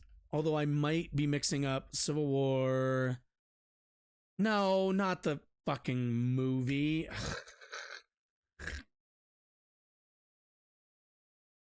I was right. 1865. I was thinking 64 in my head. But yeah, so after the Civil War ends in 65, you have about 100 years of Reconstruction that never goes far enough in building the kind of equitable and equal society that in the American case, the northern what's the word I'm looking for, forces wanted to implement. Essentially in the South, you still had things like the Jim Crow, and I kind of liken that a little bit to the shock therapy that Vosh is speaking to, that we after winning that whole scenario, after winning that war, in this case it was the Cold War, so it's kind of it's kind of opaque the win we're talking about. But at the end of the Cold War, if you're not able or willing to build that society that you're basically fighting to put into place, and if you don't build it in the right kind of fashion, you are eventually going to sow violence into the spirit of that society down the line, 20, 30, 40 years down the line. So that's also something to keep in mind. For those Americans out there, it's a good way to think about it. And we must I see somebody is trying to sell me something. Who did a territorial land grab. Those two facts don't contradict each other. They work together to create a complete narrative. With regards to the invasion now, I agree we have to take the threat from Russia seriously. And by that, I mean, we don't want this to scale out infinitely. We don't want this to turn into a global war. That's something we have to take seriously. At the same time, we have to acknowledge Russia does too. And their constant threats of nuclear war, the fact that they started this invasion, the fact that they have been posturing and acting aggressive towards Finland, towards the Baltic states, even ramping and this up isn't a new aggression dynamic towards either. Western Europe. We must consider again their agency. Now, I think that in the long run, there is a very deleterious consequence to creating an incentive structure where Putin gets to boost his national rep, his prestige, with a successful land grab in Ukraine. I think it would have been disastrous if he could have just marched west and taken the territory, because it would have reaffirmed and rewarded all the worst possible behaviors from him. That doesn't mean I think that we should sort of do a victory lap around Russia. You know, Cold War II, let's win, let's trounce them in Ukraine. I do think that we're in a tough situation because we can't just like magically make Russia, I guess, a democracy or a country less incentivized to invade its neighbors or reclaim historical territory. It's a difficult question, which is why I don't like simple answers.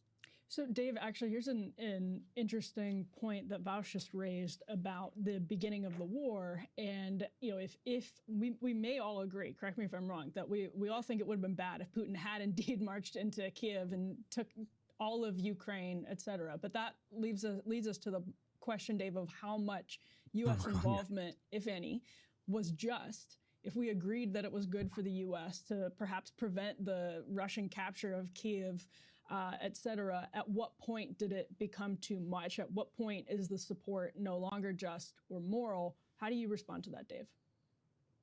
I think that the point that... Wait 1 second. If any, was just. We may all agree, correct me if I'm wrong, that we all think it would have been bad if Putin had indeed marched into Kiev and took all of Ukraine, et cetera. But that leads us to the question, Dave, of how much U.S. involvement, if any, was just. If we agreed that it was good for the U.S. to perhaps prevent the Russian capture of Kiev, et cetera, at what point? I guess from like a moral standpoint, it's kind of like irrelevant to a degree. Like, to a degree, I can't help but be like, why are we having this conversation about like, oh, was this like a moral thing to do? I kind of don't see the point in that part of the conversation to a degree. Like, I can't help but be like, wait, why are we having a moral discussion? We should be having like an objective. Was this good? Were our lives being saved by our involvement? Which almost certainly there are. Like, without U.S. aid to Ukraine, they almost certainly would have folded by now. So, you know, you would be doing away with quite a lot of the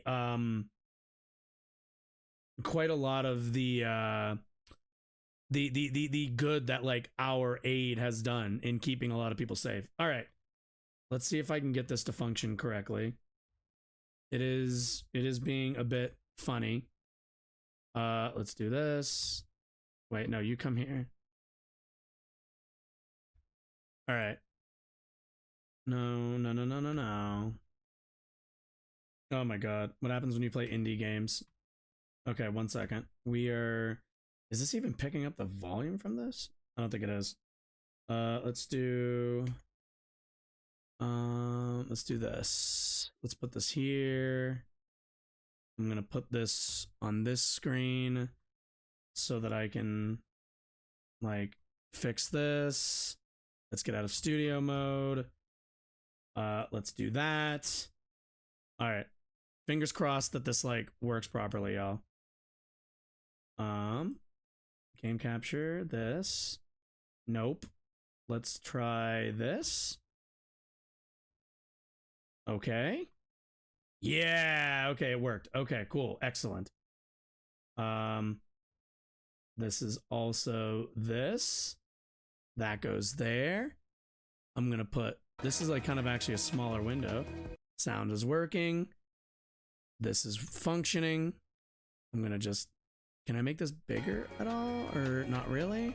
I'm fine with this being on a small screen on my screen. Okay. Whoa, that's okay, that's a bit much.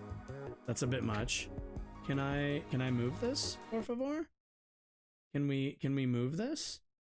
Yeah? There we go. Let's put this like right here. That looks good. Whoop, nope, not that. Okay. We'll put that like there. And sure, we'll leave both of those on those sides. Sounds good to me. Did it become too much? At what point is the support no longer just or moral? How do you respond to that, Dave? All right, let's pull the volume down for I this. think that the point that I mean, you could start at a lot of different points. I think the first round of NATO expansion was unjust and was The unnecessarily first provocative of round the of Russians. NATO Let me just- expansion. I'm not exactly sure what Vash is referring to as like a cowardly non-argument. I simply was directly responding to Ryan's point. If you have a serial killer who's killed far more people than another serial killer, and they claim that they're trying to stop a serial killer because they're so against killing, Is it's this reasonable to point out that no, this is in fact not what's motivating U.S. foreign policy. That no, the butcherers of Iraq and Afghanistan and Syria and Somalia and Libya and Yemen are Is this not guy just gonna actually do the motivated whole, by some sense like- of we can't let big guys pick on little guys. Let's have an honest conversation about what's really motivating this policy, and it All has right, been that seems since good. the collapse of the Soviet Union pull to that up a little increase the bit. power of the American empire. There we and go. I Russia like has that. always been Cool. seen as a force that's outside of the American empire. That's what's been motivating American foreign policy. This is what we're living through here. Is largely Okay, this is the okay. As an intro to neoconservative anybody doctrine. who's It was unaware, the worst thing that ever happened this in the is history of our country. Nightmare is Cart. that after It's a we kart became racer. It's probably like a the horror first themed ever kart true racer. global superpower. It looked like a lot of fun. About 10 years later, the I like saw neoconservatives like an got control ad. of our foreign No, policy. it wasn't an ad. And It was this I their saw a plan post from the very about it beginning. from so, no, I don't think Sphere America should Hunter, have been a great involved YouTuber in Ukraine that does, at all. And I certainly don't think that there was what's it that called? anything Actually, I'm gonna we've do done this. has That does good done essays if you're anything aware of except them. Make You this know they make good situation stuff. much worse Let's do this. and much There we more go. dangerous because now That's you better. are experiencing a proxy war with the two biggest nuclear superpowers. I don't think saying any of that is reducing things down to simplistic worldview. And I'll of course, take Vouch, this. you kind of snuck a straw man in there. I wouldn't say that this conflict but is I want it- entirely okay. because of NATO expansion. That's but fair. to pretend like that's not a major driving right. factor Anyway, in this conflict let's just is get to going. not be dealing with reality. And this has been admitted by let's all of the see. top people on Pocket both Dream sides. Circuit. And this was why so many Oh, people Great Clock Tower, within the that sounds national fun. security apparatus in the AI 90s opposed the racers, first fuck round it. of NATO Let's expansion do- explicitly let's do because normal this for will now, provoke a customize reaction from the AI. Russians. Through 3 the laps, years, the that sounds Russians have good. been crystal clear Okay. that Ukraine was their red line. Thanks to the greatest Oh. journalist of the 21st century, What's the hero okay. Julian Assange, who is thankfully now a Really? free You don't man. have We know that the current head of the CIA, size? Burns, told Condoleezza Rice this explicitly, that this was a red line, and This not a dude's in a red line fucking- okay. in the way that America makes up red lines. Fodder, Like waste of Obama will skin, say, Jim if Assad Watcher, uses a certain Herman, type of weapon on his Anya, people, that's a and red Hunter. line Let's for us. It's go. all just ridiculous. This is a red line in a true sense. No, we're good. In the Let's go sense with that this one. Jack Kennedy said, putting nuclear missiles in Cuba is a red line for us. We will blow up the world if you try to do that. Vladimir Putin, and as Burns pointed out, not just Vladimir Putin, the entire Russian establishment has been unanimous on this, that they will not tolerate Ukrainian entry to NATO. And look, it's not justified or reasonable for Vladimir Putin to have launched this war, but on the scale of geopolitical demands, the demand that Ukraine Put that down cannot there. be a part of the American Oh, by grace empire's of God. military alliance was I a actually don't know fairly the f- reasonable oh, one. are these the and controls? we could Okay, have that sounds avoided good. this whole war by just committing to that. I have a quick Holy follow-up shit. on that, Dave. So Sure. all things, Okay, we're okay, dealing in that's- the okay, reality cool. that we did push for the NATO expansion Dude, if in I could 2014 fucking- and all of that considered. Is your position that there should have Oh, been shit. like basically zero Gatling gun. Gatling aid, gun. military, whatever else? Should I have looked up the government controls and aid said- to Ukraine after the invasion a couple of years back? Like basically just none.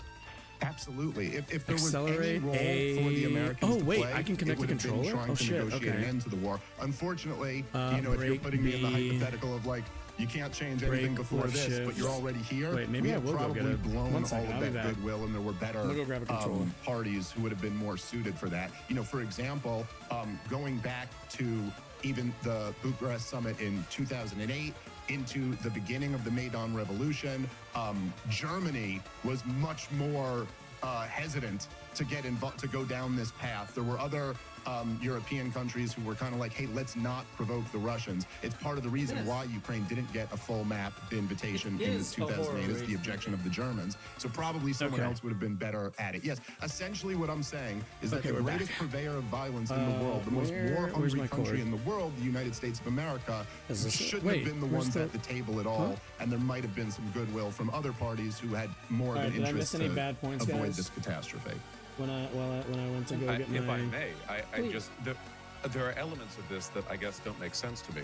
First of all, the claim that America's decision making is based on it trying to expand its own geopolitical power rather Like, than I any fucking- altruistic interest. That's What the true, hell? but that's also the case for all Stop. countries. That's are you basic doing? IR theory. So the idea of like, well, this neocon theory of where's- America expanding where's its my interest, controller? that's just nation Where's states. the controller? Russia's doing that right now. India's doing that. China's doing that. Everyone's doing that. We're better at it because we're a superpower, of course. But that's like a fundamental rule of national like exchange. I don't think that it's really a moral question. It's a matter of material conditions. In a basic Marxist Okay, well, I sense, don't know where the who's cord motivated went by to what and connect where it, they so are. I In guess the we're modern not world, using you a know, controller. the imperial sphere that's of weird. influence extends to the Anyway. entire planet. You know, American jets. can Okay, reach any what part are of the world in what are the 24 actual hours. things? Okay, Everyone's left can, shift. if they have jets.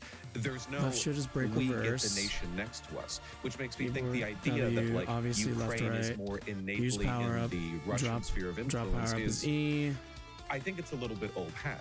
At the end of the day, the people in Spacebar's Ukraine drift, were interested in okay. closer relations Okay. with the EU, and that We're is just gonna have to, ultimately like, what figure triggered it out. everything from Euromaidan, Yanukovych fleeing, the annexation of Crimea, the invasion of the Donbass, Okay. following the invasion of Ukraine broadly.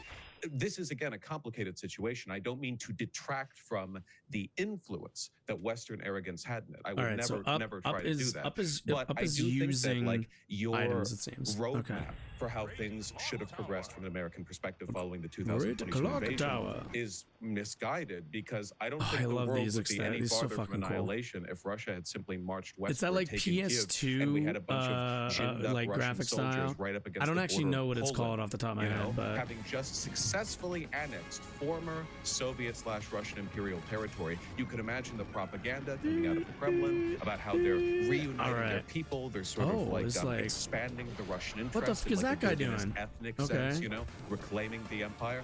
I Oh, think wow. that like the incentive structure behind that would be really bad. Like that, you're basically you're throwing chum into the water for sharks. You know. What is up with this Putin dude is who's just running? expansionist. He's Okay, been threaded sort of sword. like Ooh. preempting this for a long time with Oh, Georgia. You know, he's okay, basically okay, the okay. Chechens.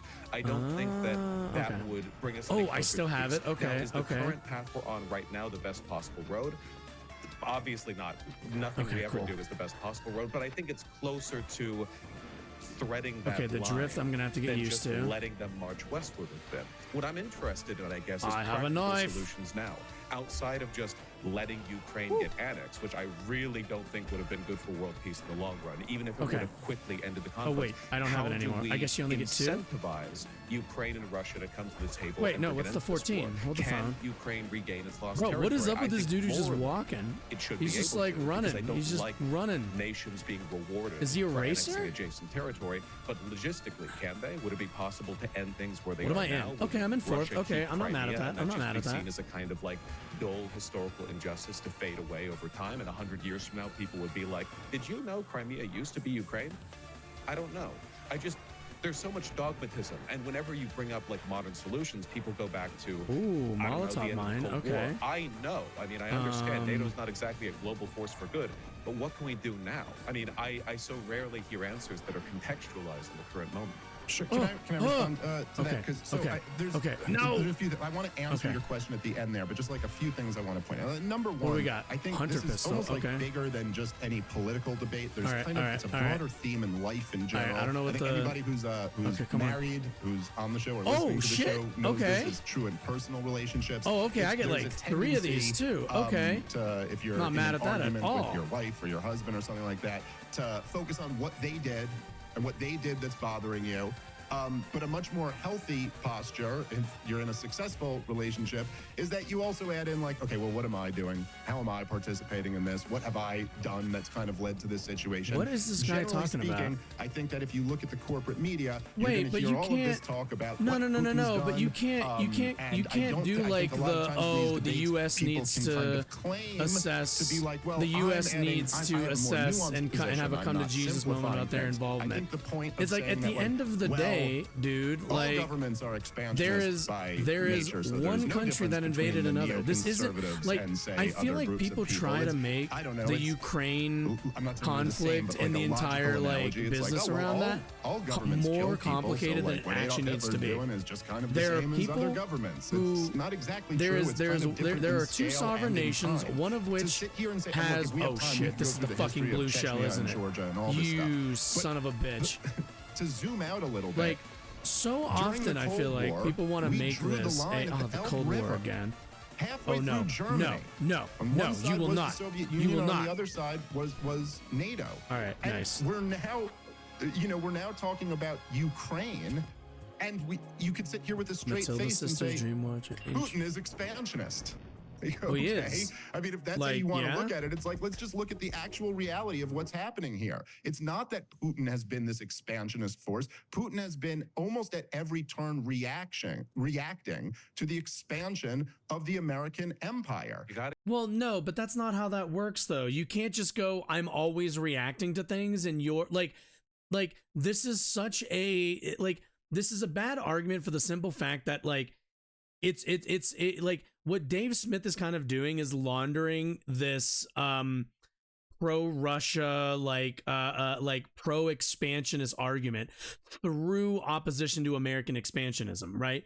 Like what this dude is arguing is like, hey, Russia has for a really long time like had to react to the US's involvement in things, and that's why it's our fault that they decided to invade another sovereign nation because they reacted to the existence of NATO. At the end of the day, the existence of NATO is not an excuse to like invade another entirely sovereign country. That's not how that works, quite frankly. Like that's not at all like a fair read, especially when his position hinges on like, oh, well, Russia is only ever responding to things and we are only ever initiating every conflict. It's completely untrue.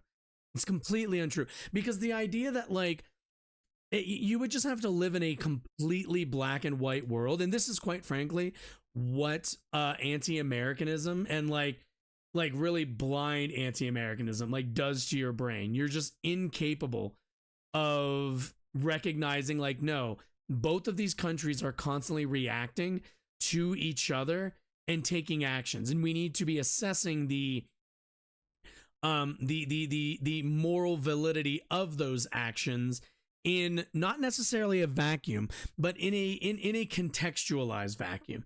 At the end of the day, we need to be able to assess what were the options or what were the what's the word I'm looking for? What were the conditions?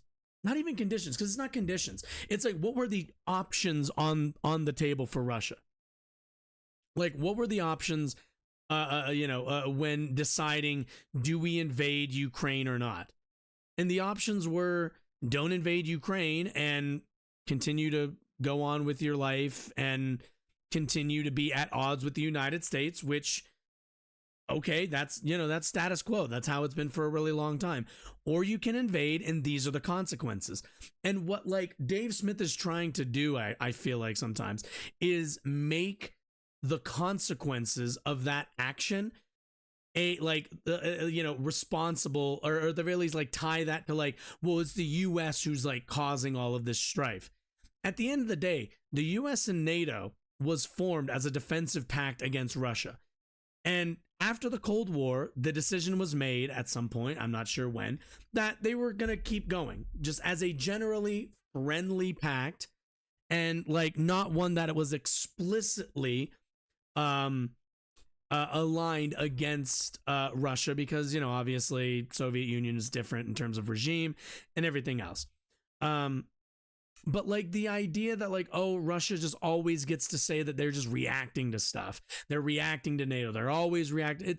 It's dishonest, if you ask me, because it's like it's giving Russia this like freebie of like, oh, well, they would like to do good, but they always get forced into doing bad things by the United States. Like, personal responsibility a little bit here, folks. Like, at the end of the day, Russia made Putin made the decision to invade Ukraine. he knew the consequences were going to be that the U.S. was going to supply aid and that it wouldn't be a easy war to fight. And he's living with the consequences. Like, I don't know what to say. We can afford we can afford to keep sending them arms. It's not like we're suffering for it.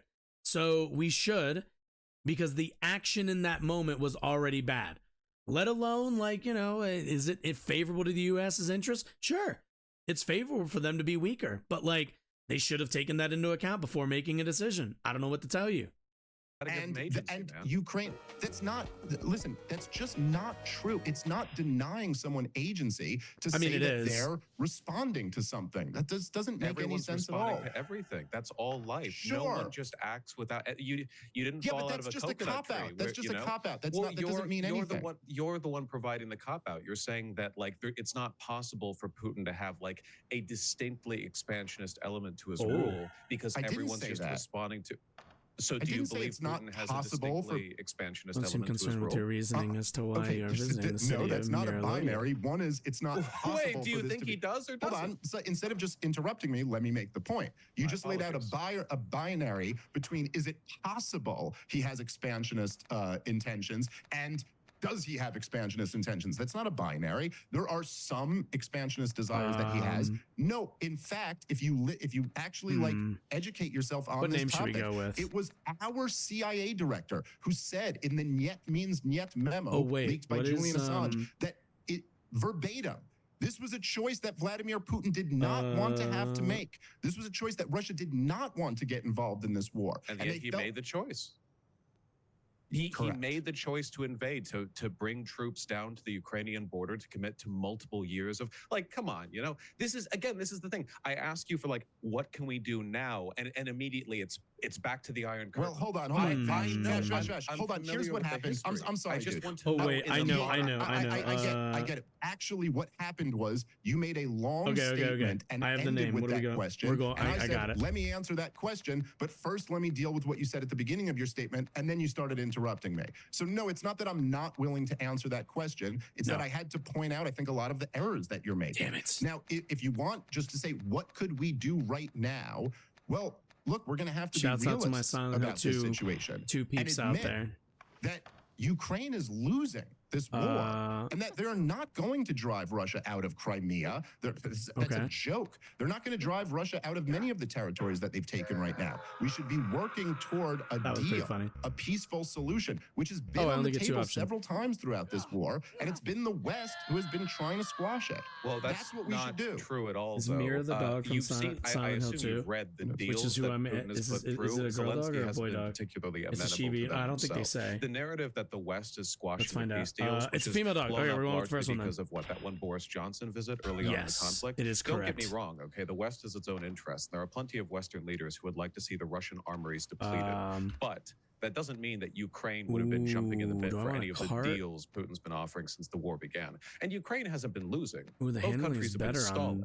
This has been like a slog, and it has been since the first, or after the first 3 months of the war. I don't like the narrative that Ukraine's losing, because the fact that they exist at all at this point, considering the Russian armaments aligned against them, is pretty impressive. I mean, they're pulling guys off the streets to fight. Well, but wartime. Russia has their penal colony forces, with the Wagner group pulling from their multiple rounds of really unpopular conscriptions, waves of immigration out of Russia.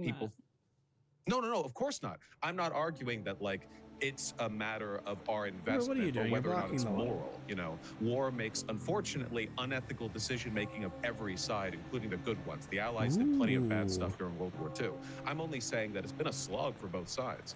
I don't want to see this out in I don't want this conflict to end in a way that's going to guarantee the conflict reemerges in 2 years. If you end up just setting the border right where the fighting lines are right now, we're going to be exactly where we were back in 2014. We're going to have a combination of paid I should have done this before I played. Russian soldiers moving around in the Donbass. There's going to be constant exchanges love this fucking across the border. This needs a real. I love this. I don't know whether the flashlight on this is DMZ. really good. I don't know whether that means genuine reconciliation. Also, it's cool that you can do this. Ideally, for me, it would be some drift. kind of like Hail Mary where Ukraine gets its borders back, and there's like a Long drift will massive generate like ether. coming together Oh, okay. between Russia and the West, and we like reopen trade and negotiations. But that's a little bit of a pipe dream.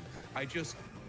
We do agree that, at least let's agree on this. If the line just freezes where it is right now, A and B and are we not something to guaranteeing power another break. conflict in a few years? I don't know that that's possible to say, to be honest.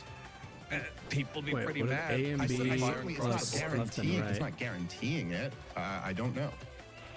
Ukrainians you and do either. Russians, especially at the front, are No. not positively disposed to each other. I feel like we need to give them something solid, a solid Power peace. break. Oh, Not I don't just know. like, oh, we've decided now the slog has gone on Default? for too long. They'd be throwing rocks at each other across the border. You know, you could get a 5-mile Left, wide right, DMZ, pauses, and those, escape, they'd still be horn like is Z. sending drones over with bricks to Oh, drop there in each isn't an other's option to heads. power break. Maybe this is Okay. all. It'd be rough. With Okay. the case of That's okay. That's fine with me. In no, general, no. with all no, of I the wanna- war hawks, everybody who's Not fucking, supported let's every just go. single war over the Let's get last into 20 it. years, it always kind of relies on this unfalsifiable counterfactual. Like, oh, if we didn't do this, then Vladimir Putin would be invading Poland right now. Or if the lines were drawn To a where mystic- they are, the they'd be, hunter awakes they'd to be a mystic throwing dream rocks at surrounded each by other. a It's like, host of peculiar it's very characters. hard to say. I think the one thing that, I think it's, again, to rely on a counterfactual, if that's what we're doing, I think the truth is that there were a lot of much better options. There were off ramps all throughout the path to get here.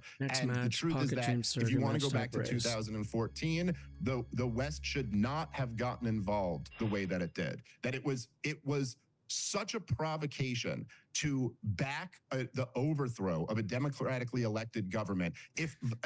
All you have to do is think to yourself and just be honest here. We're in the past Well, hold on. again. Let me just finish my point.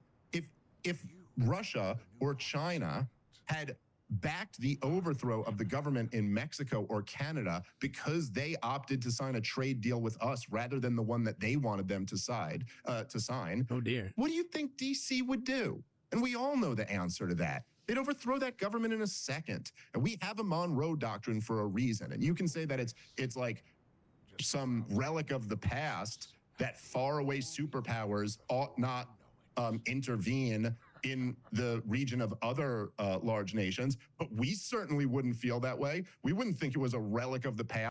Does he not think that Russia engages in the exact same stuff? Like, no, seriously. It's just one of these, when people say this, they do this boogeyman anti-American shtick where they think only the United States and like NATO does any of this. It's like, dude, like a lot of countries engage in a lot of this kind of tomfoolery on the in terms of other nations' democracy. This is not some uniquely American thing. If anybody tried to come over here and set up a military alliance with Mexico or with Canada, Okay, we tell gotta me how boost a much little catch DC up. would go, oh yes, the Monroe Doctrine is just a relic of the past. Do you Please. think the Bay of Pigs invasion was justified? No. Because the Soviets invested economically and militarily into a country that is just off our Tragic. coast during a time of heightened international conflict. They knew that it would Okay, there we go, there we go, antagonize us. there we go. already had strained relationships Molotov with mine. Castro, Oh, it's- even though we okay. didn't initially, of Holy course, shit. because we recognized that he was a much better leader for the Cuban people Okay. than the man he replaced. Do you not think the Soviets antagonized us in a way Gatling much gun. comparable Okay, to what we've okay. done What are we with in? What are we NATO in, and third? Ukraine? Like, Yes, they again, did.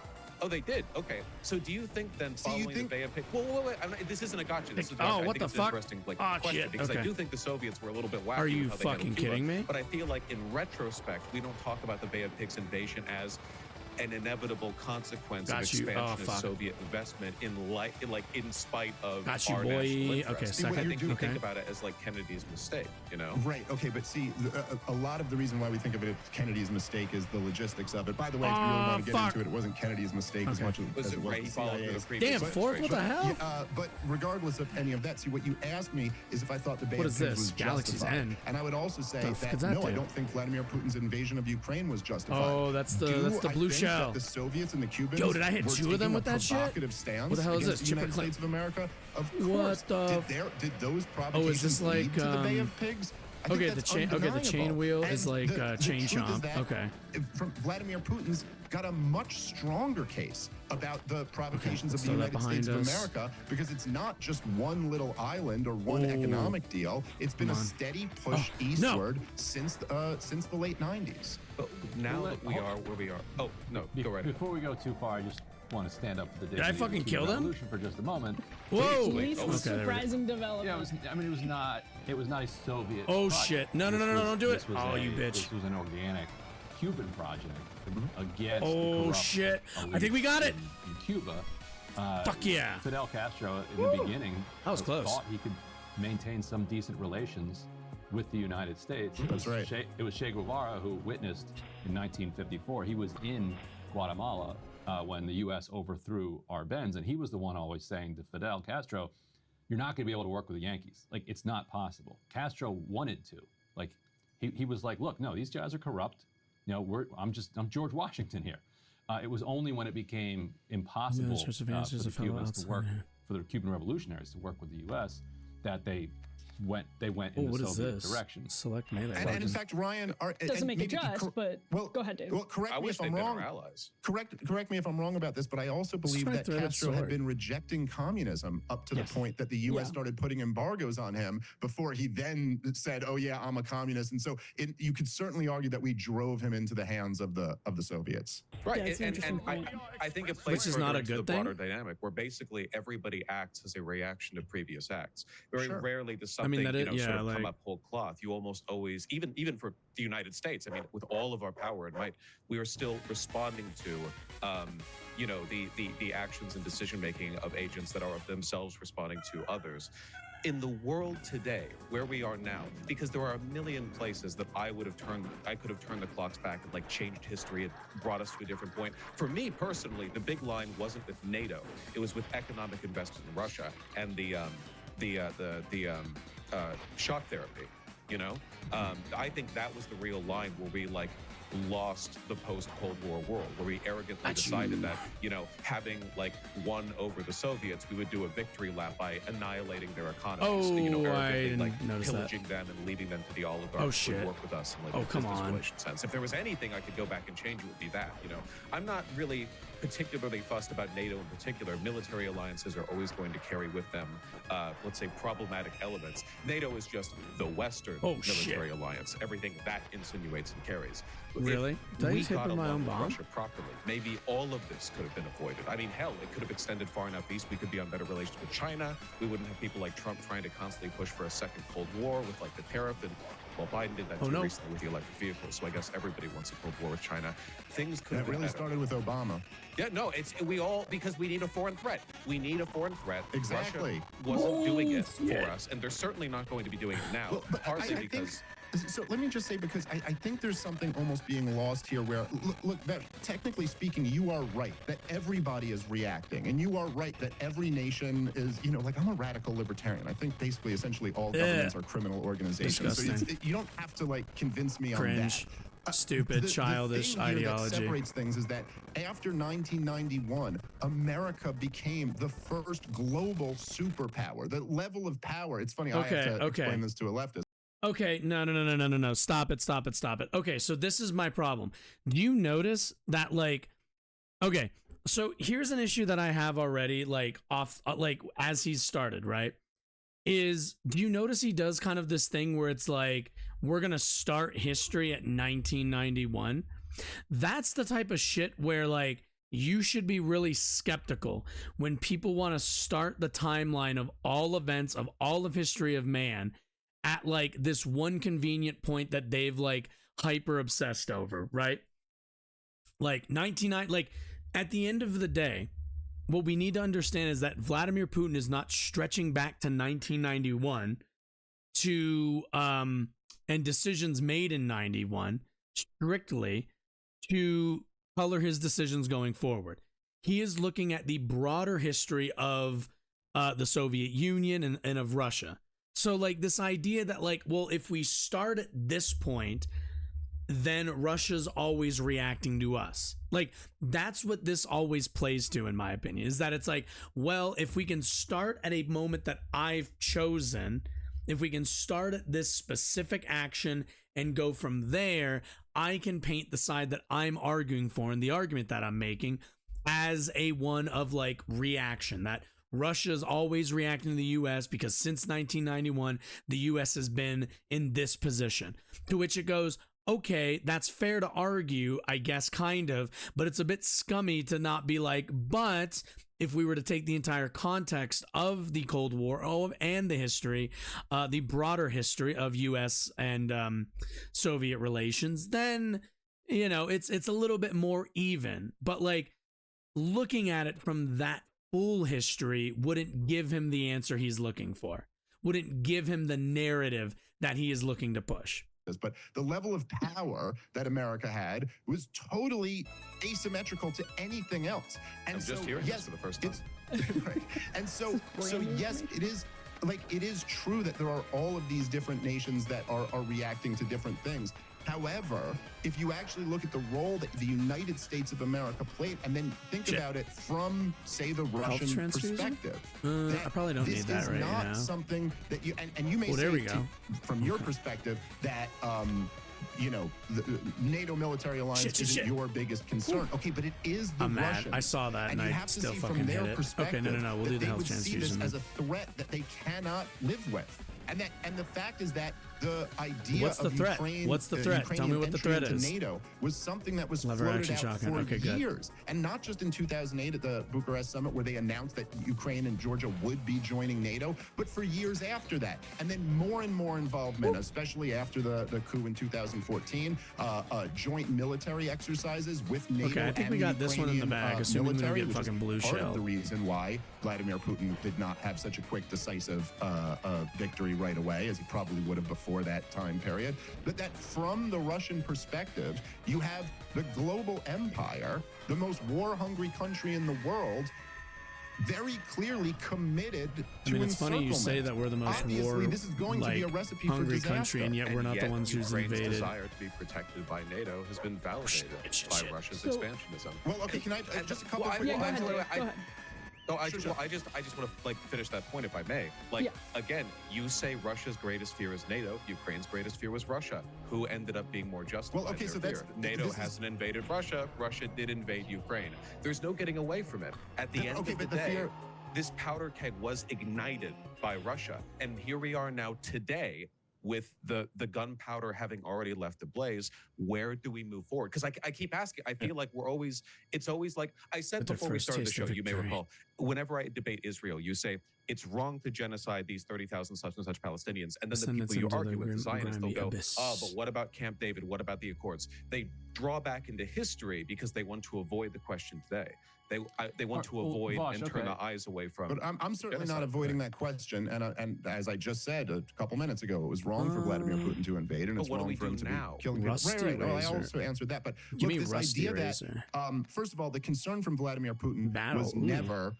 And not even Vladimir Putin, the Russians in general. The concern was never as simple as, is NATO going to invade us? The concern was moving military hardware closer and closer to Russia's borders. Okay, so the concern is more akin to. Well, no, but come on. That's like pretending that's literally the don't piss on my back and call it rain type nonsense. You don't like complain about that sort of thing unless like that's that's such a dishonest way to frame that, because no, that is what they're worried about, whether they'd like to cop to that or not. Like whether Russia is going to outright say we're worried that NATO is going to invade us is irrelevant. They have acted in such that is the only thing, the only rational belief that we can believe that they have to explain why they've taken the actions that they've taken. Like, come on, no, stop it. Like, at the end of the day, if you're not worried about NATO invading you, then what are you worried about NATO at all for? What? Oh, they're putting military hardware close to your border. Yeah, so what? There's military hardware on the border of Mexico, on the border of Canada. They border the United States. What's the issue here? You're like, it's literally like, it's the usual, like, well, you'd only be worried about it if you were like, you know, if you were worried something bad was going to happen. And like, you know, considering again, they're the ones who invaded. If they were so worried about NATO's invasion of Russia, then they wouldn't have invaded Ukraine, now would they? They probably would have not done that. But clearly, that entire conceit is bullshit on the Russian side, since they went along with the invasion. To the Cuban Missile Crisis. Not that we were ever worried Cuba was going to invade us, but moving military hardware that close to our borders was a legitimate concern, and one that Jack Kennedy said he would blow up the world over. Most Americans, however they feel about the Bay of Pigs, look at that as fairly justified, that was a threat. We couldn't live with a knife to our neck.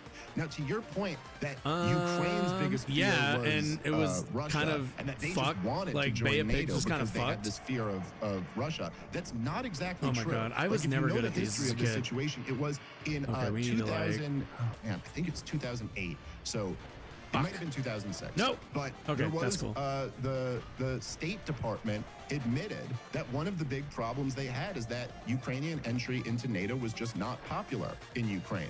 They estimated that it was about 30%. Blood droplets. And so I don't know they what this embarked does. on a campaign. Skeleton They literally died. said Nice. we need the NED and we need the USAID to intervene more to get this support up for NATO Overreaction shotgun. Let's do it. membership amongst the Ukrainians. I actually think I like the shotgun. Yanukovych was elected in 2010, and these elections were verified by the EU because we're all, neoconservatives are such believers in democracy, but only in the places where we feel like we need to import democracy. I don't think not, people invalidate not necessarily in Ukraine. the But legitimacy it's of not- those results. Wasn't Okay, but I'm Yanukovych saying like it's not a fucking as simple plant? as saying that overwhelmingly the Ukrainian people just wanted to join NATO, and DC was just, respecting the, the wishes of the Ukrainian people. That's not what's happening. I'm never saying that the West is acting out of altruism. I would never be that silly, and I'm not. No, but that's not the. I'm saying that your We point need that you're in Rusty Razor. Ukraine Let's just go. wanted to I haven't join seen- NATO I don't know what because this is they gonna feared look like. Russia. Wanted, but let's turn the clock forward, right?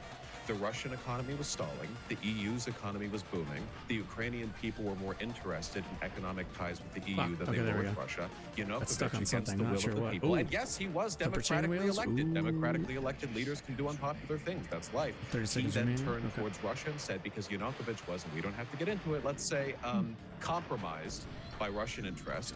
Damn. The people revolted. America supported the Euromaidan revolt okay. Hold the because phone. we were interested, of course, in Ukraine having closer ties to us. But nonetheless, and you can take a look at polling from the time, the Ukrainian disgust with Yanukovych's decision was authentic and widely reflected.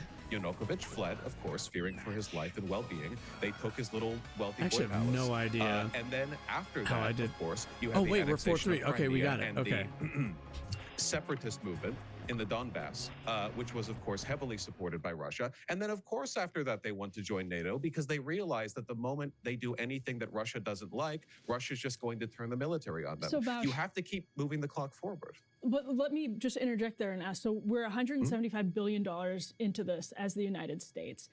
The Ukrainian death toll is at least in the shadows of 31,000 Merlin's people. It's towering probably much, visage much stand higher than that. counter Both blood sides, minimum around 100,000. But again, probably according to a lot of analysts, much, much higher than Merciless that. Father Gregory So embarrasses to what Hunter Axe and extent launches into battle. can the United States, this is like higher than the NASA budget last year, the amount of foreign aid Yeah, we're what's sending to new? Ukraine. Is that Spark just? gauge? The United States it's I don't spending get what they that mean. much U.S. taxpayer money to protect every inch of the Donbass. I guess I don't understand like what they mean by like, is that just? Like, what do you mean? Like we have the money, we're allowed. Like it's like it's one of those cases where it's like, is this just? And it's like, well, we have the money, we have the arms, we are in support of Ukrainian sovereignty, and we would like to see Russia weakened. I don't see the downsides here. As long as the Ukrainian people would like to fight for their freedom, I see no problem with facilitating their ability to do that.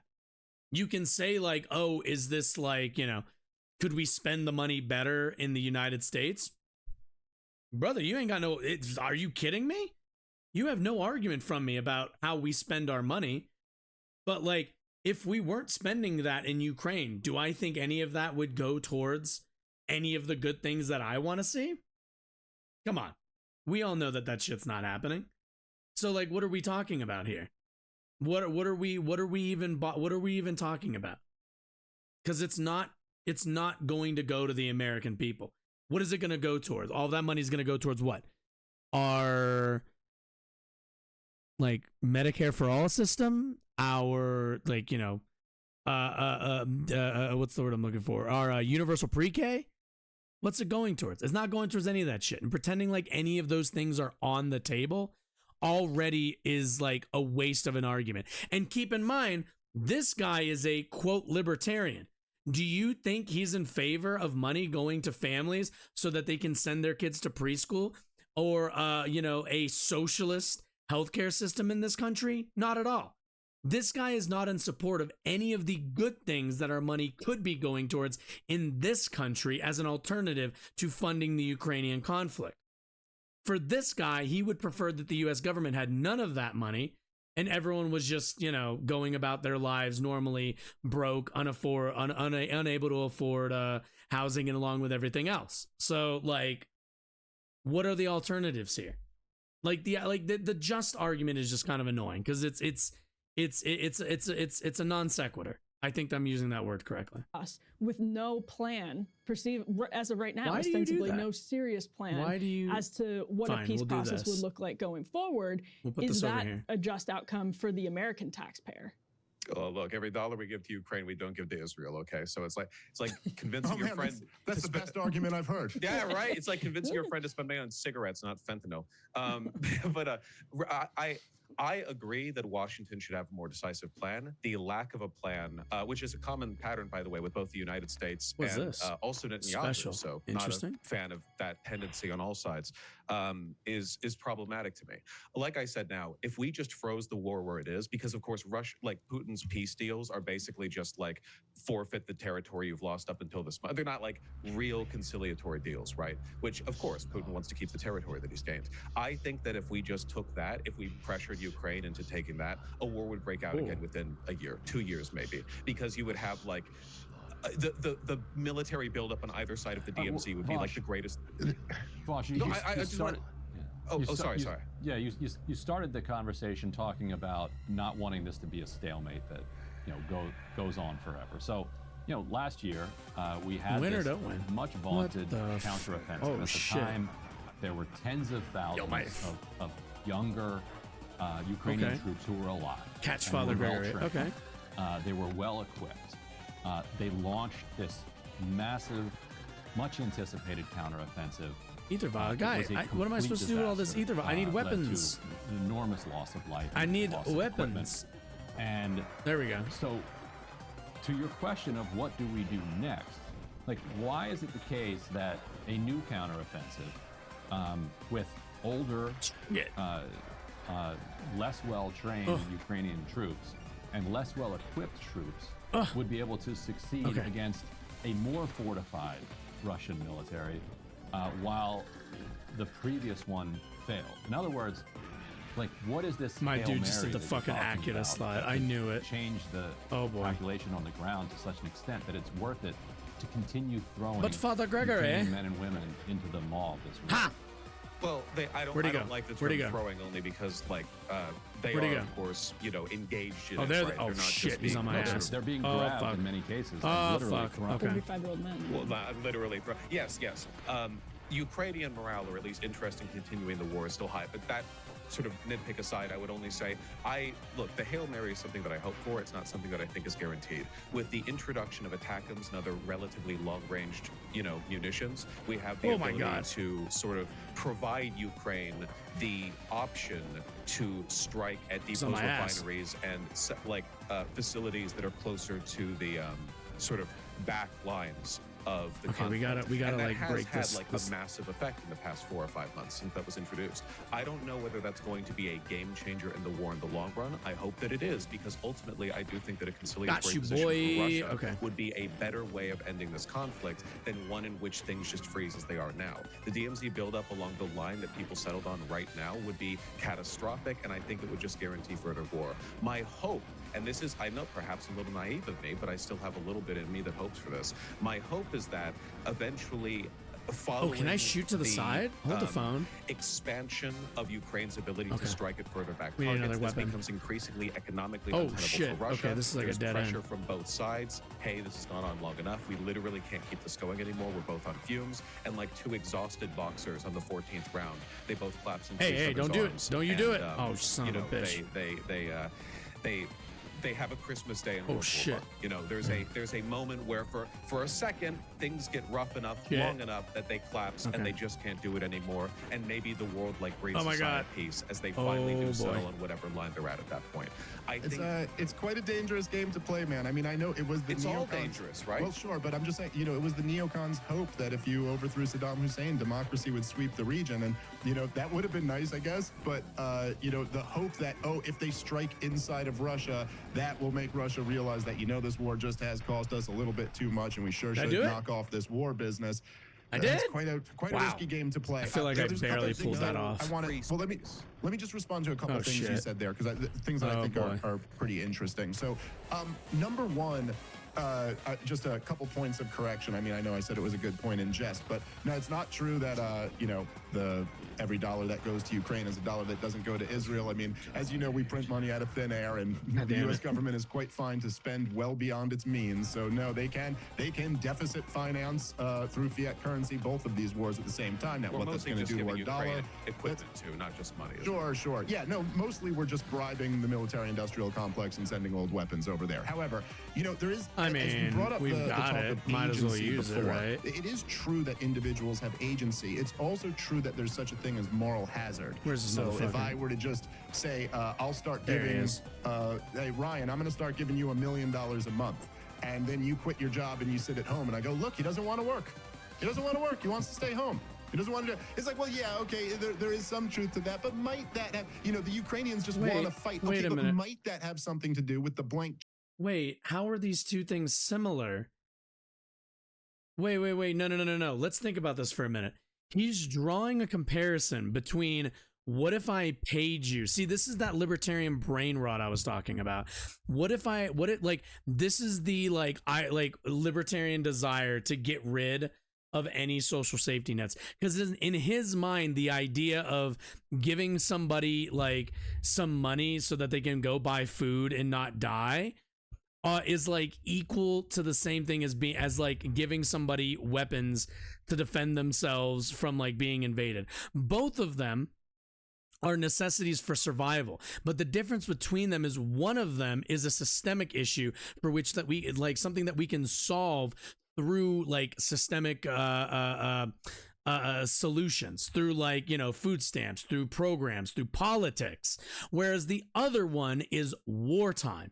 Like one of those is a decision made by a government to not fund programs and use tax dollars that it collects. The other is straight up an invading force deciding to kill you and your family and your neighborhoods and everything else. Like, these two things are so vastly different. And giving somebody a weapon to defend themselves while their country is being invaded is not the same thing as funding a program to address like food instability around like in your society. Those aren't the same things. check that they've received from the world. So the whole point here, right, is that, and this is true with Israel and with Ukraine, what happens is that when the biggest bully in the history of the world, the U.S. empire, says, we got your back, people The get biggest a lot bully braver is the than they US otherwise empire, would. If yet Israel we didn't have aren't the force that unconditional invaded. support from the United States of America, they'd be For, forced like, to another make a deal sovereign with some of their country? neighbors. And same with Ukraine. You say like, oh, if the war ended, Ukraine would just be ready to fight Russia again in a few years without our backing? Without us arming them, without all of Europe behind them? No, they wouldn't, because No, I they think know it's a Russia fight they would couldn't be possibly win. Dave, what's a riskier game to play? I mean, I think I know what your answer would be to this, but what's a riskier game to play? Is it, allowing Putin to expand unchecked, just to go back to the argument that I get Bosch him. made I think I got earlier, him. or is it, escalating Where the hell did he the go? war? It seems as though there are I love risks the in- side in camera. The both side camera is scenarios, really cool. And why is one riskier than the other at this point?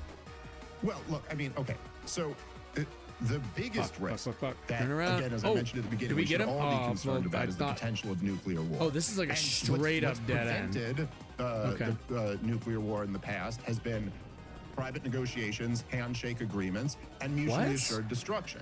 Yeah, The no, fact no, that, no, nobody no. really wants to get It's into a mutually nuclear assured exchange destruction. because Are we you all fucking lose. insane? The only time.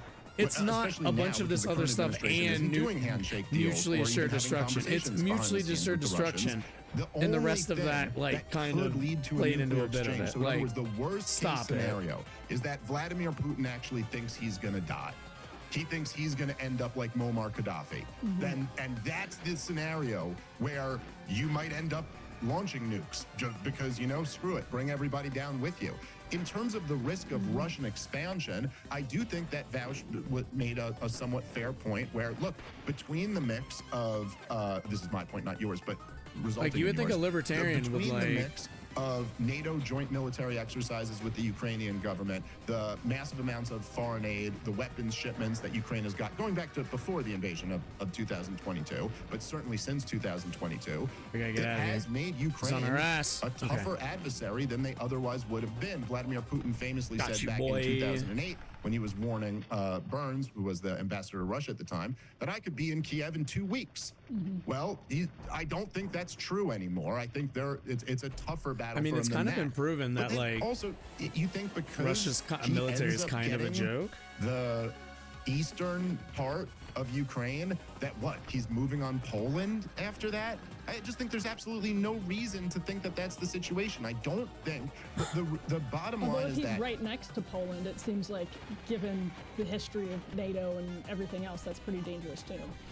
Well, I don't know. I mean, the whole argument that all of the people who wanted to bring Ukraine into NATO made was that, well, he won't attack them if they're a NATO country. Now Well, he's that going is to go kind of after the Poland. idea. I just don't see it as being very likely. I don't think the guy's on a suicide mission. I think, as Burns told Condoleezza Rice, that it was never a suicide mission. It was a choice they Didn't he just say, like, wouldn't you nuke the world if you thought, like, you weren't going to pick up the dub anyway? Like, you can't have it both ways. You can't be like, oh, this is dangerous because Putin might press the big red button because he'll see that he's going to die and not going to win the war. But then also simultaneously be like, I don't think he's going to do that because he's not going to invade Poland because it's a NATO aligned country, which is like, yeah, that's kind of the point of NATO then, isn't it? That kind of proves the point. Like, you're kind of giving up the argument that, like, yeah, like, Ukraine should have joined NATO a lot sooner because Russia does not want to stand up to NATO forces because that's such a strong and large alliance. It's almost like military alliances are effective. And if Russia's not been barred from engaging in the same kind of allyship, they just haven't, what's the word? What's the word I'm looking for? They just haven't cultivated those relationships, I guess, which is kind of just a skill issue, if you ask me. Like, that's just a skill issue, brother. I don't know what to tell you. They didn't want to have to make. That's what our intelligence was saying at the time. And so, no, I don't think that there is to pretend.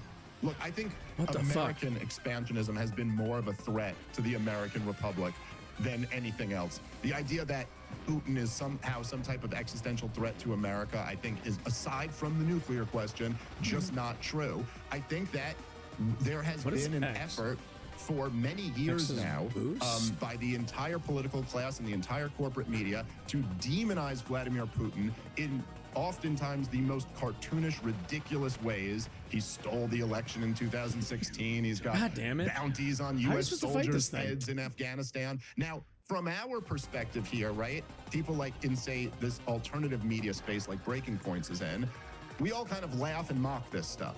Like, oh, it's so ridiculous. Look at how the CIA is lying to everybody and they actually fell for it. And look how it's been exposed. But from Vladimir Putin's perspective, all of the most powerful people in the most war-hungry, powerful country in the world. He keeps saying this have because he's just an essentially been saying anti-American over and over nerd. again that he declared war on us. I mean, you guys, you tell me, because I know you guys have covered this stuff a lot. How many people in the corporate media and in the intelligence apparatus said that the fake overthrowing of the elections in 2016 was worse than Pearl Harbor? They were saying out loud for years that he's declared war on us. Now, if you're Vladimir Putin, you can't just laugh at that. You have to take that seriously. It was William Perry, Bill Clinton's defense secretary, who said that Vladimir Putin believes that it is the U.S. That the U.S. policy is to overthrow Vladimir Putin. Now, I don't know for sure whether he's right about that or wrong. Well, wait a minute. Right. That does sound a lot.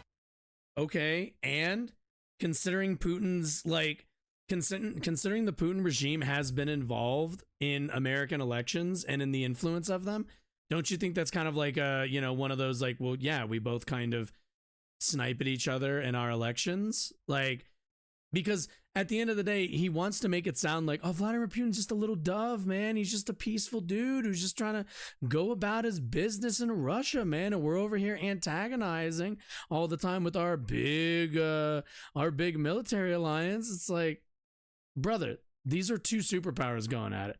Nobody has their hands clean, and you keep trying to justify Putin's actions by bringing up America's negative decision making, which I'm like, that's all well and good. America has made quite a few decisions I disagree with. That does not have any bearing on what Putin and the Russian regime can and want to do.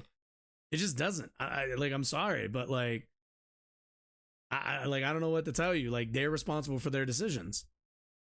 Like my government, but that's the perspective that he's got to come to this from. And I think all it takes is, as I believe it was John Mearsheimer who coined the term, strategic empathy. And that's all you kind of need in this scenario. It's not empathy for its own sake. It's strategic we gotta go. The same thing that you need to understand the Palestinians, the same thing you need to understand Al-Qaeda, is that these, I'm not saying they're good groups. Some of them are, some of the Palestinians are good people, but some of them are terrorist organizations. Al-Qaeda is a terrorist organization. Vladimir Putin is a despot. But they also can have legitimate grievances. And we ought to, if we want to ignore those, then okay, but we ignore those at our own peril. I just want to say, if I may, respectfully, again, no talking about the present or what to do now. And this is my frustration with this conversation. Let me give you something I'm sorry. I promise I'll be very, very quick on this. But the other point that I just did want to make to you, as you bring that up again, it's actually not the case that when I have all of these Israel-Palestine debates, that I want to talk about what's going on right now, and they want to talk about all of the history that led to this point. It's actually quite the opposite. Sagar made this point when he moderated a debate recently for me on Breaking Points when he was recapping it the next day. Jesus. The truth is that all of the pro-Israel supporters want to just talk about October 7th to today. And everybody who's critical of Israel actually wants to go back through the history and talk about all of it, because, yeah, it's important to understand the history to understand what position we're in now. It is. Bosch, let me give you. Let me bring you up to this week, since you want to talk about today. So this is from earlier this week from Zelensky's top advisor. You probably saw this quote. He's got a couple others out there publicly. He's saying this in English, so we don't even have to hit the translate button. Nice after, very nice of him. After the attack on the beach in Crimea, he said, quote, "There are not and cannot be any okay, so I can't shoot to the side. Okay. Those are his quotes. And other fictitious signs of, quote, peaceful life in Crimea. Crimea is definitely a foreign territory occupied by Russia, where there are hostilities and a full-scale war. The very war that Russia unleashed for genocidal and invasive purposes only. Crimea is also a large military camp and warehouse with hundreds of direct military targets, which the Russians are cynically trying to hide and cover up with their own civilians, which in turn are considered to be civilian occupiers." So he said this after Ukraine killed get out of my way. Get out of my way. Get out of my way. So are we the baddies? Jesus. Here? I mean, it's almost a perfect mirror of rhetoric employed in the Hamas versus Israel conflict, actually, where, when Hamas killed civilians on October 7th, the argument was that the civilians were settlers who were occupying stolen land, and therefore you can't, reasonably argue they're civilians. And then on the other hand, of course, you have, Israelis who say that Hamas uses the Palestinian people as human shields. In the West Bank, you have the argument. It's remarkable, actually, how many parallels there are and how these are employed. Are we the baddies? Yes, we're all the baddies. Nation states the baddies. That sounds reductive, but that is just the way the game is played. You will never find a nation engaged in war. There are ways to play the game without explicitly justifying the slaughter of civilians on a beach. But in practice, if you go back to basically any military conflict where existential threat was on the line, which it certainly is for Ukraine or is in the Israel-Hamas conflict, you will see that this rhetoric and these standards are employed. This is not me arguing that it's justified. It's morally abhorrent because war demands abhorrence of the people who participated in it. You're not going to find any large-scale conflict where stuff like this doesn't happen, which is why, to me, the interesting question is... It's not even a large-scale conflict in Crimea. Like, why is part of the broader Ukraine? Why is the American public supposed to care all of a sudden that Russia controls Crimea? Like 4 years ago, you would have been laughed at if you suggested that Ukraine ought to go to war to kick Russia out of Ukraine. I mean, I feel like this is one of those, like, the American people should probably just give a shit about more things. Rhetoric, which, by the way, I agree with. I just want to be clear that this is a consequence of these heightened tensions, which is why I'm interested in what can be done to bring an end to this war, a permanent end, not some middling ceasefire that gets broken almost immediately. In terms of whether or not America should care, I don't know. The average American couldn't find Kabul on a map. You know, the average American doesn't care about anything outside of tax breaks. My interest in what the average American cares about is nil. The average American doesn't care about the homeless. Why should I care about what they care about? What I care about is what's good. God damn it. Sometimes they do. I don't know. The average American, with the state of our education, I care about what's good. Nuclear war is bad, by the way. That's where I land in that particular moral equivalence. I think that if we settle with an unjust, tense, quiet with the... It actually might seem like a shitty position to hold, but I kind of get what he's saying in the sense of, like, look, the American people are wildly uneducated on foreign policy, even on just like domestic policy, and the idea that we should be making decisions in terms of our foreign policy and in terms of like our position on the world stage based on the average American's understanding of all of that is I think a fair position to hold, considering again the like average voting turnout in the United States, the average like American sentiment when it comes to foreign affairs. I think it's fair to say that as Americans, we as a society are just not interested in the rest of the world. We're just not. And because of that, it leaves a lot of people dissatisfied, or even like they have a lack of understanding as to like why we take up the positions we have across on the world stage, why we send money over to Ukraine instead of spending it on our citizens here. But like, again, it's a broader educational problem, and we cannot, in lieu of educating everybody immediately, we have to take actions that are in the best interests of the United States, which are continuing our dominance on the world stage and making sure that NATO continues to be a strong force, because that leaves open a lot of trading lines, a lot of military, military reinforcement channels. So I mean, there is worth to these things, even if most Americans couldn't tell you what that worth is. Russia-Ukraine conflict, we guarantee future conflict. If you look back at the history of expansionist empires, if you take a look at what Russia is doing now and compare it to the rhetoric employed by other nations that have annexed adjacent territory, you will find they tend not to quit while they're ahead. There's a pattern of overextension. Let me ask you, so on this piece, you hoped that if there's enough fighting that eventually these two fighters will become exhausted and kind of peace will break out. Got you, motherfucker. Okay, cool. Wait, what's that? Hold the phone. Then war will eventually break out. So why would the peace from exhaustion? Wait. Does this go somewhere? To your fear that 2 years later, war will what the fuck? Because I think it sounds like war is the only logical endpoint. I can't move. Okay, there we go. We're good. It needs to be a peace deal that the Russian and Ukrainian people are happy with. Do you think there's something behind it? No, there's not. Okay, we can't. Okay. That point, which means the only real end to the conflict would be the complete annexation of Ukraine and the annihilation of all the militias. What is the boost on very keyboard? Difficult, considering the fact that Russia has logistical breakdowns 50 miles out of their border, or Ukraine retaking all of its territory, which is at the moment basically unthinkable. It's down. It doesn't seem like there's any end to the conflict right now, outside of something that could be imposed by a kind of international move to sort of like solidify the Oh line my where it God, is now. we're And I definitely do not think gonna that would make it just this lead to time. more peace in the future. That's my question. And I don't come to this with a solution, by the way. If I had a solution, or if anyone did, I think you'd be hearing them preaching it a lot more often. I don't like the idea of treating this like team sports, or like, you know, well, in actuality, like we could have prevented this if we went back 20, 30, 40 years. I know there's a lot of other cool stuff we could have done. We could have invested in like Apple early too, you Well, know? let's say the U.S. tripled the NASA budget and sent it all to Ukraine. Do you think that would be too much U.S. support? I mean, if we over support Ukraine, if we commit to it so hard that Ukraine starts pushing back further, my concern would be that the brass in Ukraine would get arrogant and start pushing into Russia. I don't think that's especially likely. Certainly, Ukraine doesn't have the same sort of legacy and cultural pretext of expansionist sentiment the way that like Putin does, but it's possible. I also disagree, by the way, with the strike they did on some of those early warning systems. You showed an article with that headline a little bit ago. I think that's dangerous territory.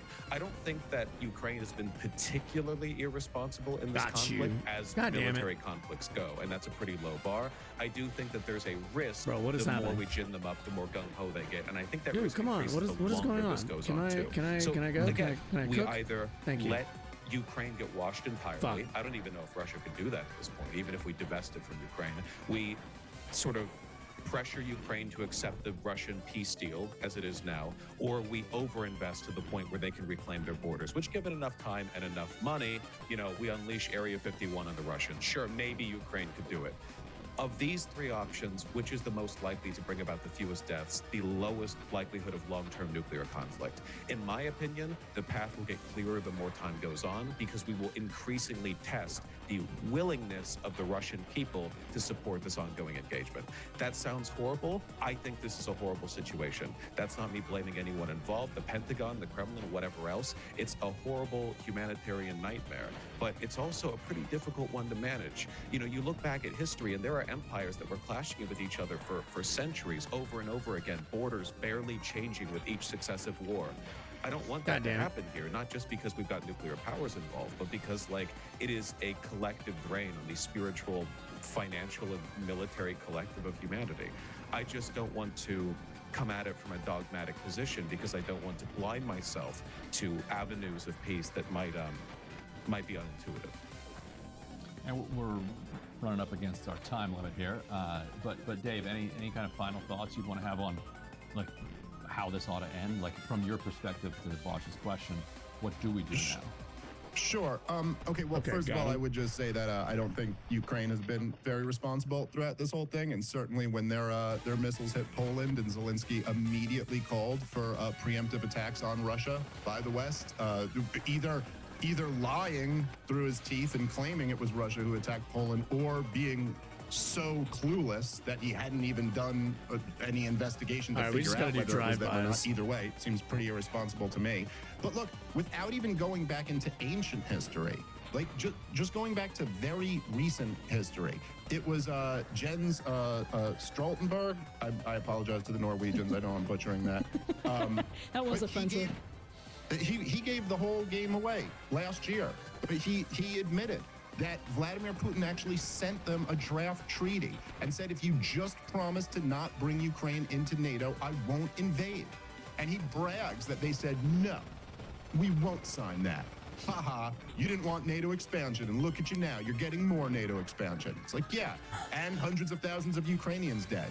Like, could we at least all agree that we should have just signed that treaty? Why is it a vital strategic interest to the United States of America that we have a war guarantee with Ukraine?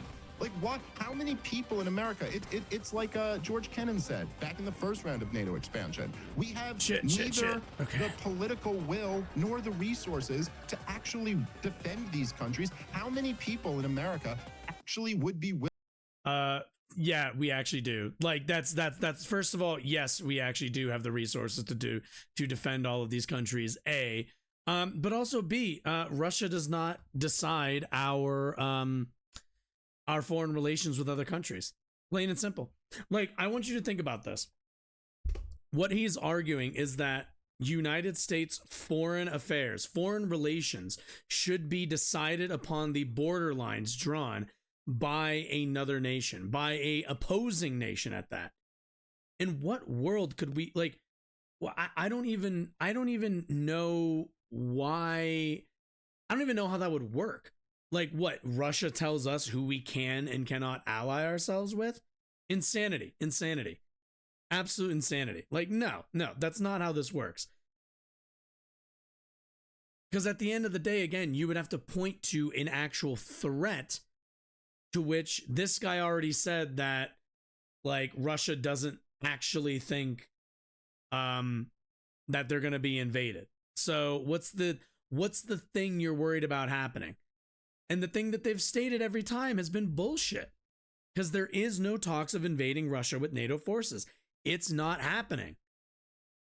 So, I mean, and all NATO does is ensure that Russia will not be expansionist against these states within the agreement, within the pact. Willing to sacrifice themselves or their children to make sure that the Donbass region is ruled by Kiev. Would you guys be willing to sacrifice your kids for that? This is ridiculous. Anyone here? The average American wouldn't sacrifice their lives to protect East Germany or Poland either. Do you I think did the hunt. average American would fight for Warsaw? This Yeah, but rhetoric that doesn't make sounds, that's this not a sounds counter. convincing, but it's empty No, rhetoric. Well, Likewise, no, you're Vouch, still Vouch, not let me talking explain. about what you Well, want. listen, No, Vouch. explain to me I'm- what you want today to I'm gonna minimize- finish my 'cause I point. keep talking about Okay. today, and then you keep talking about NATO. We know I addressed and acknowledged and agreed with the Okay, so Western I was. arrogance that Well, led listen, to us. Vouch, you're interrupting me and then claiming I'm not addressing something. So first, I Having would just say, bested could we Father at least Gregory, the all hunter becomes agree privy that to a the shred couple of years insight. ago we should The have just newfound signed that deal knowledge and committed to not bringing illuminates the Ukraine into path NATO forward. and avoided this war? The truth of this nightmare. Didn't And should Russia we do just that And the now? invade means to anyway? escape it lies in the old Didn't clock Russia tower have just just invaded beyond. anyway? A fetid Sure, den I guess of in the worst slithering case serpents. scenario, it would be The as bad forbidden forest. Maybe. Vouch, I don't- that's not Vouch. That you're laughing, but there's no point to that. Yes, in the worst I case agree, scenario, there's no we could have point to this still line of ended. inquiry. Let's talk about what we can No, do no. now. Okay, let me just make my point. Please. Okay, Vouch. Let me just make my point instead of this constant interrupting. Listen. Yes, in the worst case scenario, I suppose it could have gone as bad as it did in this cool scenario. But motorcycle. obviously, the overwhelming odds are that it wouldn't have No, come I to wanna this. see what the Now, spike is. in Oh, wait, terms no. of your point of saying, like, well, the average American Max. isn't willing to go die for Germany or Poland. Okay, but so why are we adding more of these countries, especially when our own intelligence community is telling us that the risk of adding this other nation that Americans care about even less, the risk of it could result in this war, very explicitly, blatantly saying that. Now, look, again, I do think I actually answered this question pretty clearly, pretty early Did you on know in you this. can power But break during right the countdown now, to what boost we should on do, go? I don't know how to power being break on keyboard. educated by what's happened in the very recent past, is to go, hey, America is going to announce that we will pull all of our support for Ukraine in this war under the condition that Vladimir Putin accepts some type of peace proposal. That's going to look like Shit. not quite as good as Ukraine would have gotten if they had taken the deal that Boris Johnson broke up. Gatling gun. But it's going to look like right. Vladimir Putin obviously keeping Crimea, obviously keeping some of the territories that he already has control of, and in exchange for him ending the war, we promise that Ukraine will not be admitted into NATO. Okay, I so believe here's a that deal good is still point. possible. Okay, Listen, let me just but then add one final but point then to they this, and haven't you can- joined you can NATO. respond however you They've want. lost Understand land. something here. What does Ukraine the gain? United States of America holds That is all just of the chips. that is just an We could offer unequivocal Vladimir win Putin something that would probably by get Russia. him to do whatever we wanted him to do. And you know Which what that is? is. The ultimate crowning jewel for him. How about we leave NATO? If you end this war right Come now, on. America will withdraw from Fucking NATO. idiotic. Why not? Listen, we This is like created NATO. silly Got internet you. rhetoric that we No, can it's laugh out not. of any It's political not. conference. Vouch. Yeah, No, you're Vouch, gonna this leave. is Yeah, silly. idiotic. No, Idiotic. this is No, this no, is no. like I mean, the former this is like for president Twitter says stuff likes, like that. you know. Yeah, literally, the former what if we president asked left the a question. military? What if we left the key military alliance on the planet to incentivize a despot on the other side of the world to not invade the country they It's unjustly invaded? such nonsense. Listen, No. NATO was created. It's Hold on. ginned up rhetoric. It's good for Twitter likes. It's great for like the ultra libertarians who are all like keenly interested in Yanukovych's like electoral legitimacy. It's not reality. You Okay. suggested You're making you no points here. suggested that we offer to pull there was support from Ukraine in exchange for a peace Ampule. deal. Okay, Oh, fine. shit. So let's Okay. finally talk about that then. What happens then if that divestment occurs? Naturally, there's a DNC. I love this of course axe. there This would axe be, is fucking right? metal And as then you shit. have a buildup of the remaining Ukrainian troops and Russia's troops on both sides. Don't What you am I think in? it's Oh likely god, I'm that like given in a third peace by a deal that far takes place under distance. those circumstances, Fuck. eventually, like, the Fuck, conflict will fuck, fuck, spark fuck, fuck. again. And this time, what are we going to do? Provide aid to Ukraine again? I think I'm stuck in Russia geometry. But is the Okay, I'm stuck in alternate geometry. Let me respond to rolling all of that. conflict, like Well, hold on. the ongoing slog for another couple of years? I mean, go ahead. Pete. Yeah, until Russia fucking loses in Ukraine. Yeah, that is kind of the argument. That like the idea that like the US would leave NATO is fucking idiotic. And yeah, it's just like a bid to like get people to hug box you, first of all. The fucking idiotic take. Why the fuck would we leave our main military alliance across the entire world? For what? For what? For Russia to feel fucking safe or whatever? I don't give a fuck about, like, you think the American people give a fuck about the feelings of Russian despots and politicians on the other side of the world? No, fucking spare me. Where, like, why, like, what kind of idiotic take is that? Jesus, leave NATO. And again, like, what's the trade-off here? What, like, the trade-off is, oh, the war ends, which is the thing that everybody wants to see, but the war ends in terms that Russia would benefit solely from. Russia would get to keep the land that it's gotten. They would be allowed. We would bow to their ask of not having Ukraine and NATO. Like it's literally just give them what they want and they'll get out of Ukraine. And it's like, why the fuck would they get out? Sure, they get out of Ukraine now. What's to stop them from just going right back and saying we want the rest of it?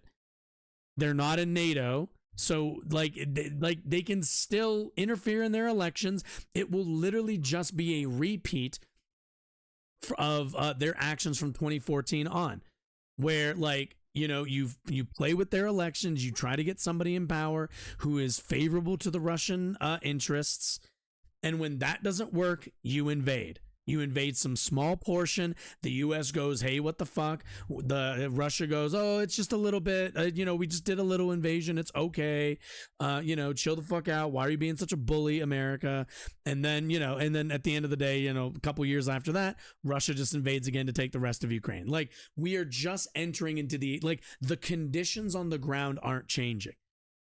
And at the end of the day, like, we might be in a place where it's like, the status quo is where it needs to be, or at the very least, like, the agreement from Russia to Ukraine needs to be one that is properly suited for, like, those groups of people.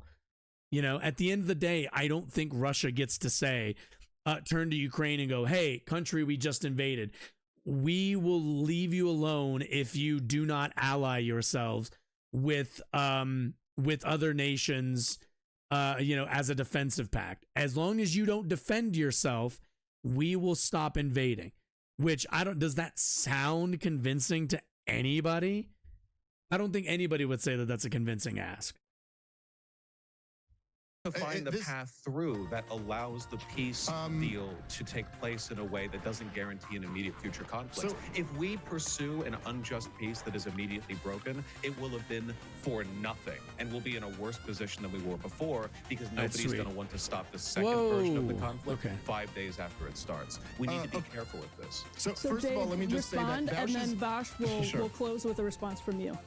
Okay, so I think that Vaush's response of like, oh, this is just what internet libertarians care about or something like that, I just think there was a lot of words. It's not really what they care about. It's what they say, because they're stupid. Their ideology, like, internet libertarian ideology, is idiotic, childish. And the West and Western Europe had been destroyed. It was in utter ruins. God damn it. We felt like we had to subsidize the defense of Western Europe to make sure that this very clearly expansionist power, the Soviet Union, didn't expand into Western Europe.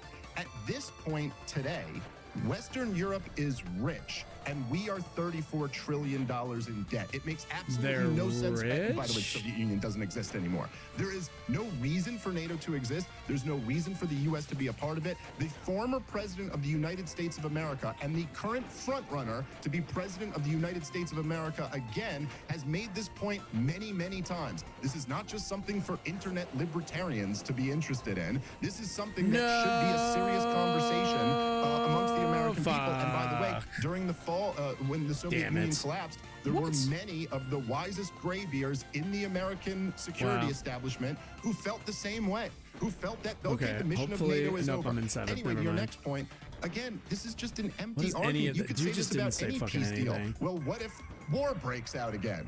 Well, okay, but if your worst case scenario is war breaks out, your solution is to continue No, the worst supporting case the war? scenario is we wanna didn't continue the war. we because we're didn't afraid of finish the war. Listen, You didn't if we finish the actually, story. As I just mentioned, which is a serious proposal, we have the ultimate chip here. We have the chip that could allow Vladimir Putin to claim, "Hey, I won. I stood," which is what you want in these situations. You want to let everyone What? save face. You want to allow the Ukrainians to say, "Hey, we fought and we kept this That part of our would- territory." You want to allow the Russians to say, Why "Hey, would we we were pushed do into that? this, but we were Like, victorious." You want to let everybody why save in the face and world come up would with we do some that? type of deal. And yes, Vaush, you can make the point that Do you notice it's the only never people 1 who look million% who look guaranteed stupid is that the it'll U.S. hold in this and guy's another war won't scenario? break out, Because the but only it's a thing he hell of a actually lot cares about more is likely than anti-Americanism. continuing the war. Because it's like edgy and point is you cool want to come on, up with a on deal Twitter. that's realistic, that could maybe hold. And I do think that America has all the leverage in the world to make that happen. And if I may, I'll just say that, like, no, the idea of holding out for a good peace, one that actually incentivizes both parties to Childish. keep their hands off, rather than just the first peace that comes up, that is a good instinct. The idea that there is no difference between a peace deal that immediately I actually breaks don't know what the down blood drop list and, do. What am I in? like, God damn, I'm you in know, 6. A war that continues I don't know if I until can a good catch. peace is What are we found. on lap There 2 is or a 3? massive difference between these. You know, look at the multiple attempts at securing peace between the Ukrainians and the Russians over the 2014 invasion of the Donbass, right? You know, terms are set, conditions are then not met by either side, and then nothing changes, cementing a course of action that continued down 8 years until the proper invasion by Russia began.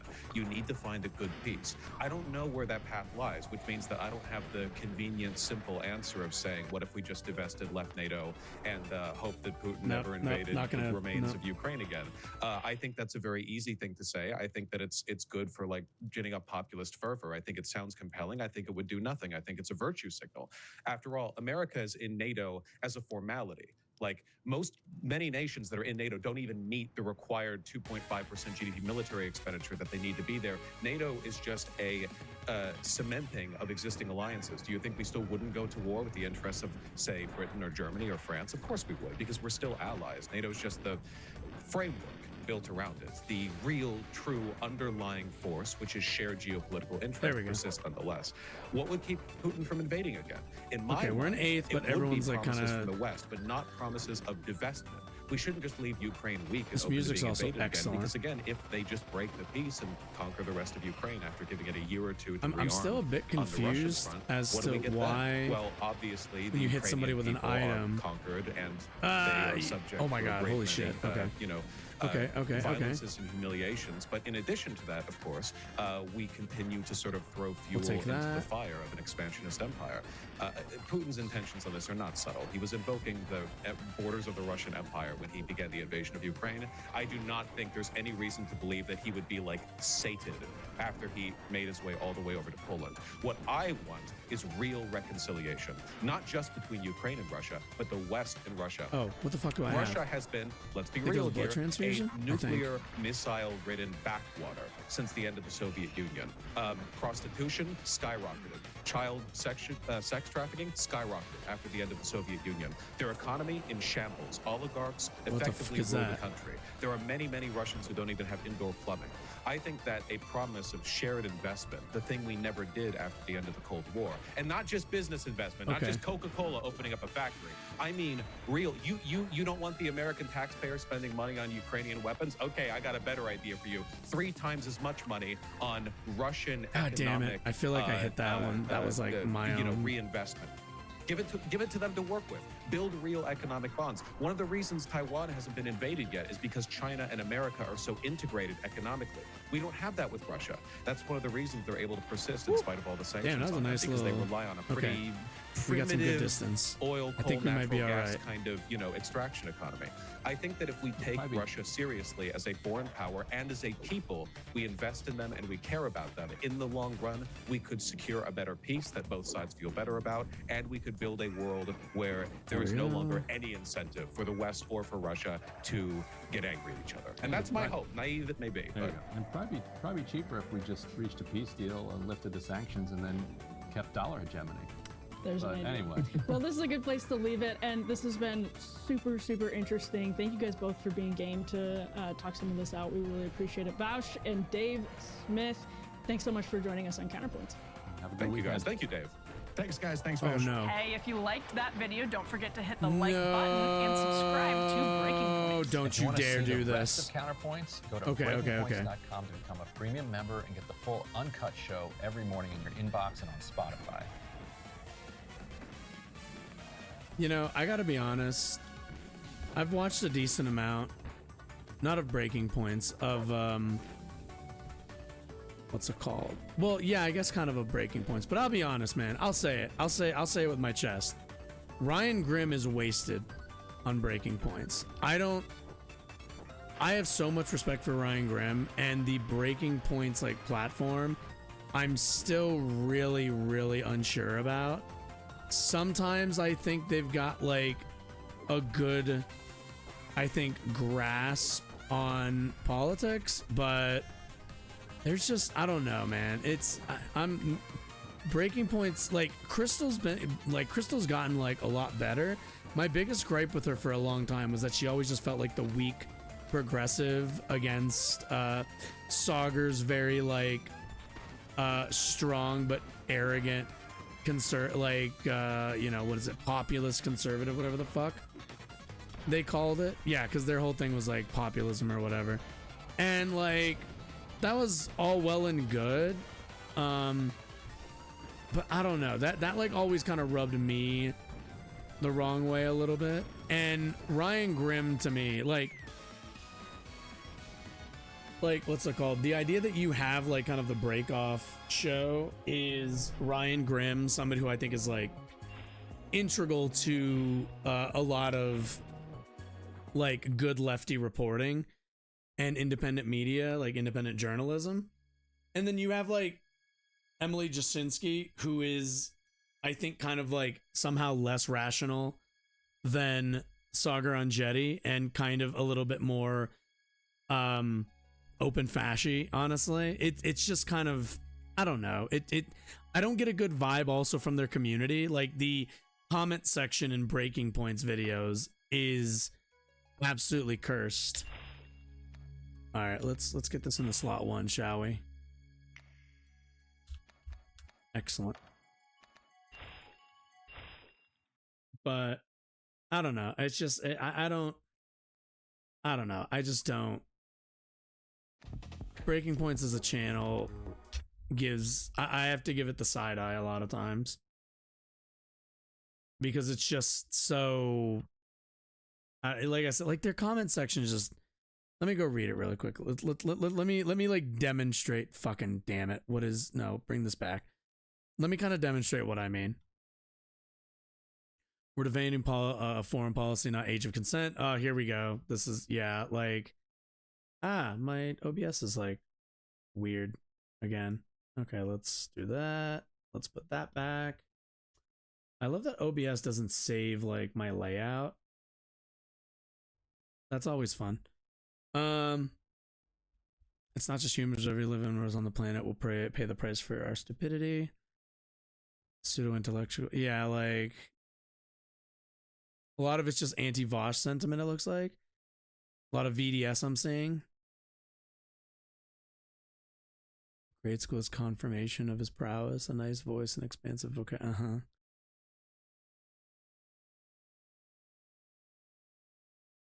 Dylan Burns. Dylan Burns would have been a great get for this. TBH. Presidential debate was discussions like that instead of incoherent babbling.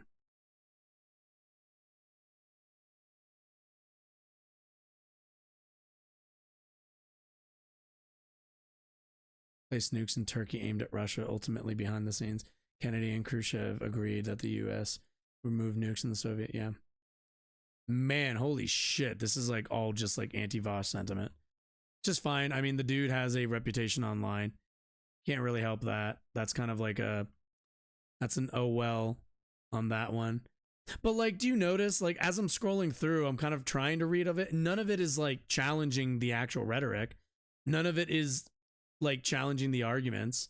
It's all just memeing and kind of just blind fealty. Like, allowing Dave Smith to assault Vosh like this should be considered. Yeah, it's like, what points did he make? He just sound like, based on what I've never watched. Should I like look up? Okay, let's see.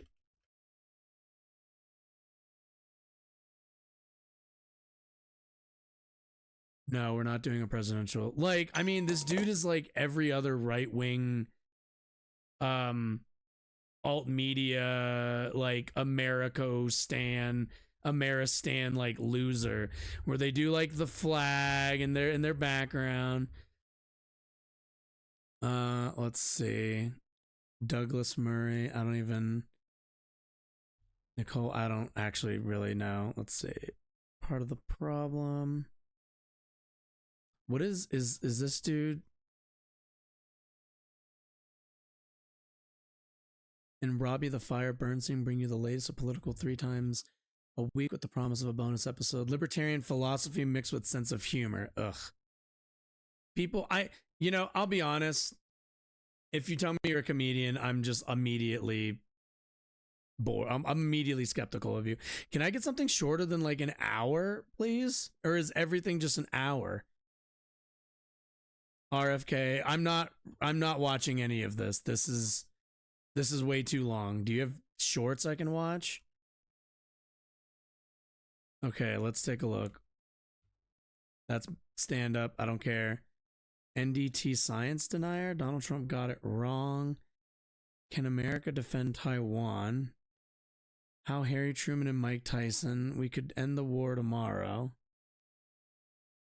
I mean, yeah, by surrendering. Who gets to vote on a war? Nobody. You voted for presidents. That's how that works. The world is not so simple, right? 6 ways to Sunday. Okay, let's maybe this one. Thorny historical issue. Okay, no, let's do. We could end the war Like, it tomorrow. makes no sense for us to be in NATO. Why not? It's a defensive pact between a bunch of countries, stating that, like, hey, if you run afoul of this, what are even the NATO aligned countries? Let's go take a look real quick. NATO countries. Let's take a look. Can I just get a okay, members of NATO. Okay. Oh, is this a map? Cool. So what's the okay, so literally it's like all of this except for, is that Ireland up there? No, that can't be Ireland. But yeah, all of that saying, yeah, it's a defensive pact that we all agree to defend each other if there's ever any kind of conflict. I mean, don't get me wrong, past a certain point, it would really just be redundant because, like, if everyone's in NATO, no one's in NATO. It's like kind of that sort of thing. But also, if everyone's in NATO, then it kind of deters everybody from fighting each other. You know what I mean? Justification for NATO existing was that after World War II, the 2 superpowers that were left in the world were the United States of America and the Soviet Union. And the Soviet Union was a big, strong, powerful, country that had just won the Second World War. Okay, that's a bit revisionist. I mean, sure, yeah, did the Soviet Union eventually join the Allied forces? Yeah, but that also wasn't from the beginning of the war. But also, like, big, strong country, the Soviet Union was not on top of the world. They just ended up as one of the sole dominant powers because their country wasn't bombed to shit. Great Britain was like fucking atomized. France, the same scenario. Germany was what's the word I'm looking for?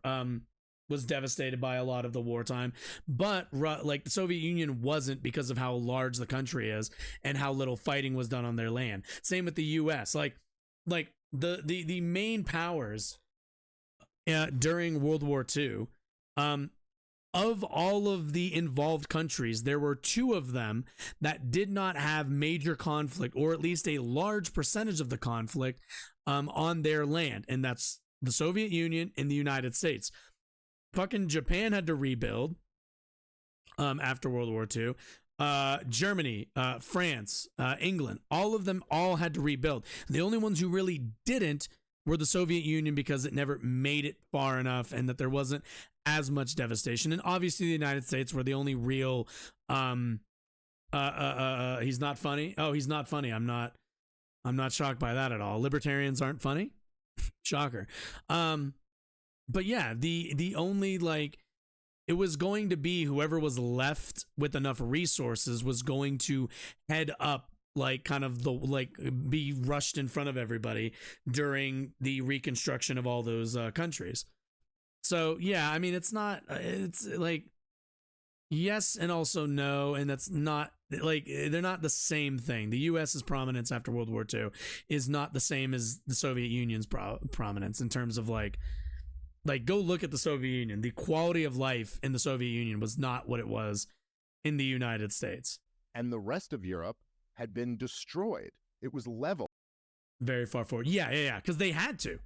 Like, as after the war, they kind of like had to do a lot of that as like the wartime economy and stuff, right? In the war.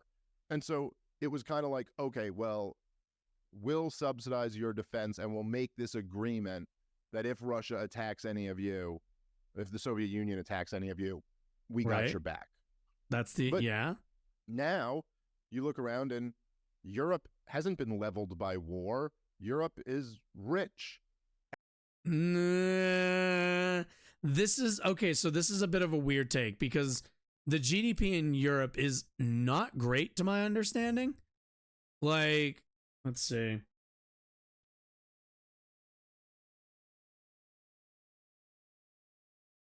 Let's see. GDP growth 2.3% 2018, 1.7, minus 5.9 in 2020, but back up 5.4.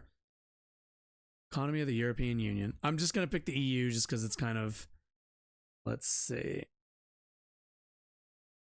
The Euro population. Yeah, I know that. GDP growth. Minus 5.9. So they haven't quite recovered from the 2021 according to this.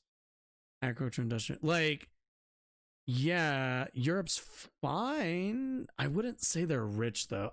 I think that's a bit of a oversimplification and also an overestimation of Europe's like the health of Europe's economy. And how much weight is Germany pulling, I wonder. I actually have like no idea. What is Germany's economy like? Sure, versus the US, since I understand the US economy. Per capita GDP in 2020 is 57% higher than in Germany. Oh, wait.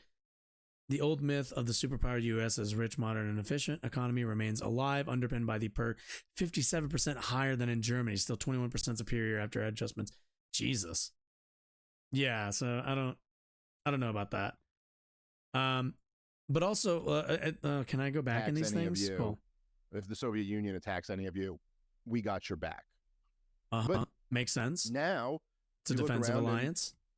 Because keep in mind, it was a defensive alliance during the Cold War, and now it's just a broad defensive alliance against any, like, what's the word, outside NATO force, which means anybody who's not in NATO doesn't fuck with anybody in NATO, which makes the NATO countries a lot safer. Europe hasn't been leveled by war. Europe is rich. I mean, Ukraine has. And the Soviet Union doesn't exist anymore.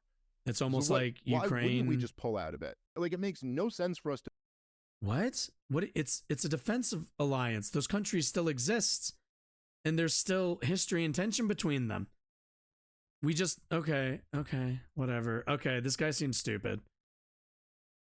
He just seems like he's like dumb but talks confidently, I guess. Ay.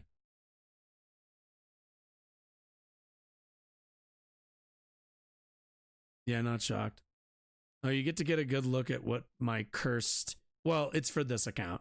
how cursed this algorithm is on this account. How dare the okay. I'm not starting anything else. Is now pro war machine. They went woke. Okay, Tim. Okay. Whatever you say, man. Whatever you say. Anyway, okay. Whew. You know, for a day where I was pretty tired, I streamed a lot longer than I expected to. I give myself a lot of credit for that because I was supposed to start streaming like 4:30, and I just kept pushing it back because I just was so tired. But we made it to like just under 4 hours, so yeah. I'm honestly, like I said, I'm pretty shocked I actually went this long. Anyway, what do we? Okay, so tomorrow, I don't really have any news for tomorrow. Tomorrow's just a regular day. 8 o'clock Mountain Time as usual. We will be going over probably some stuff that I just skipped today, just because I didn't really feel like reading a million articles. But yeah. Either way, everyone have a nice night. Get home safely, whatever, from what you're doing. See everyone tomorrow. Bye-bye.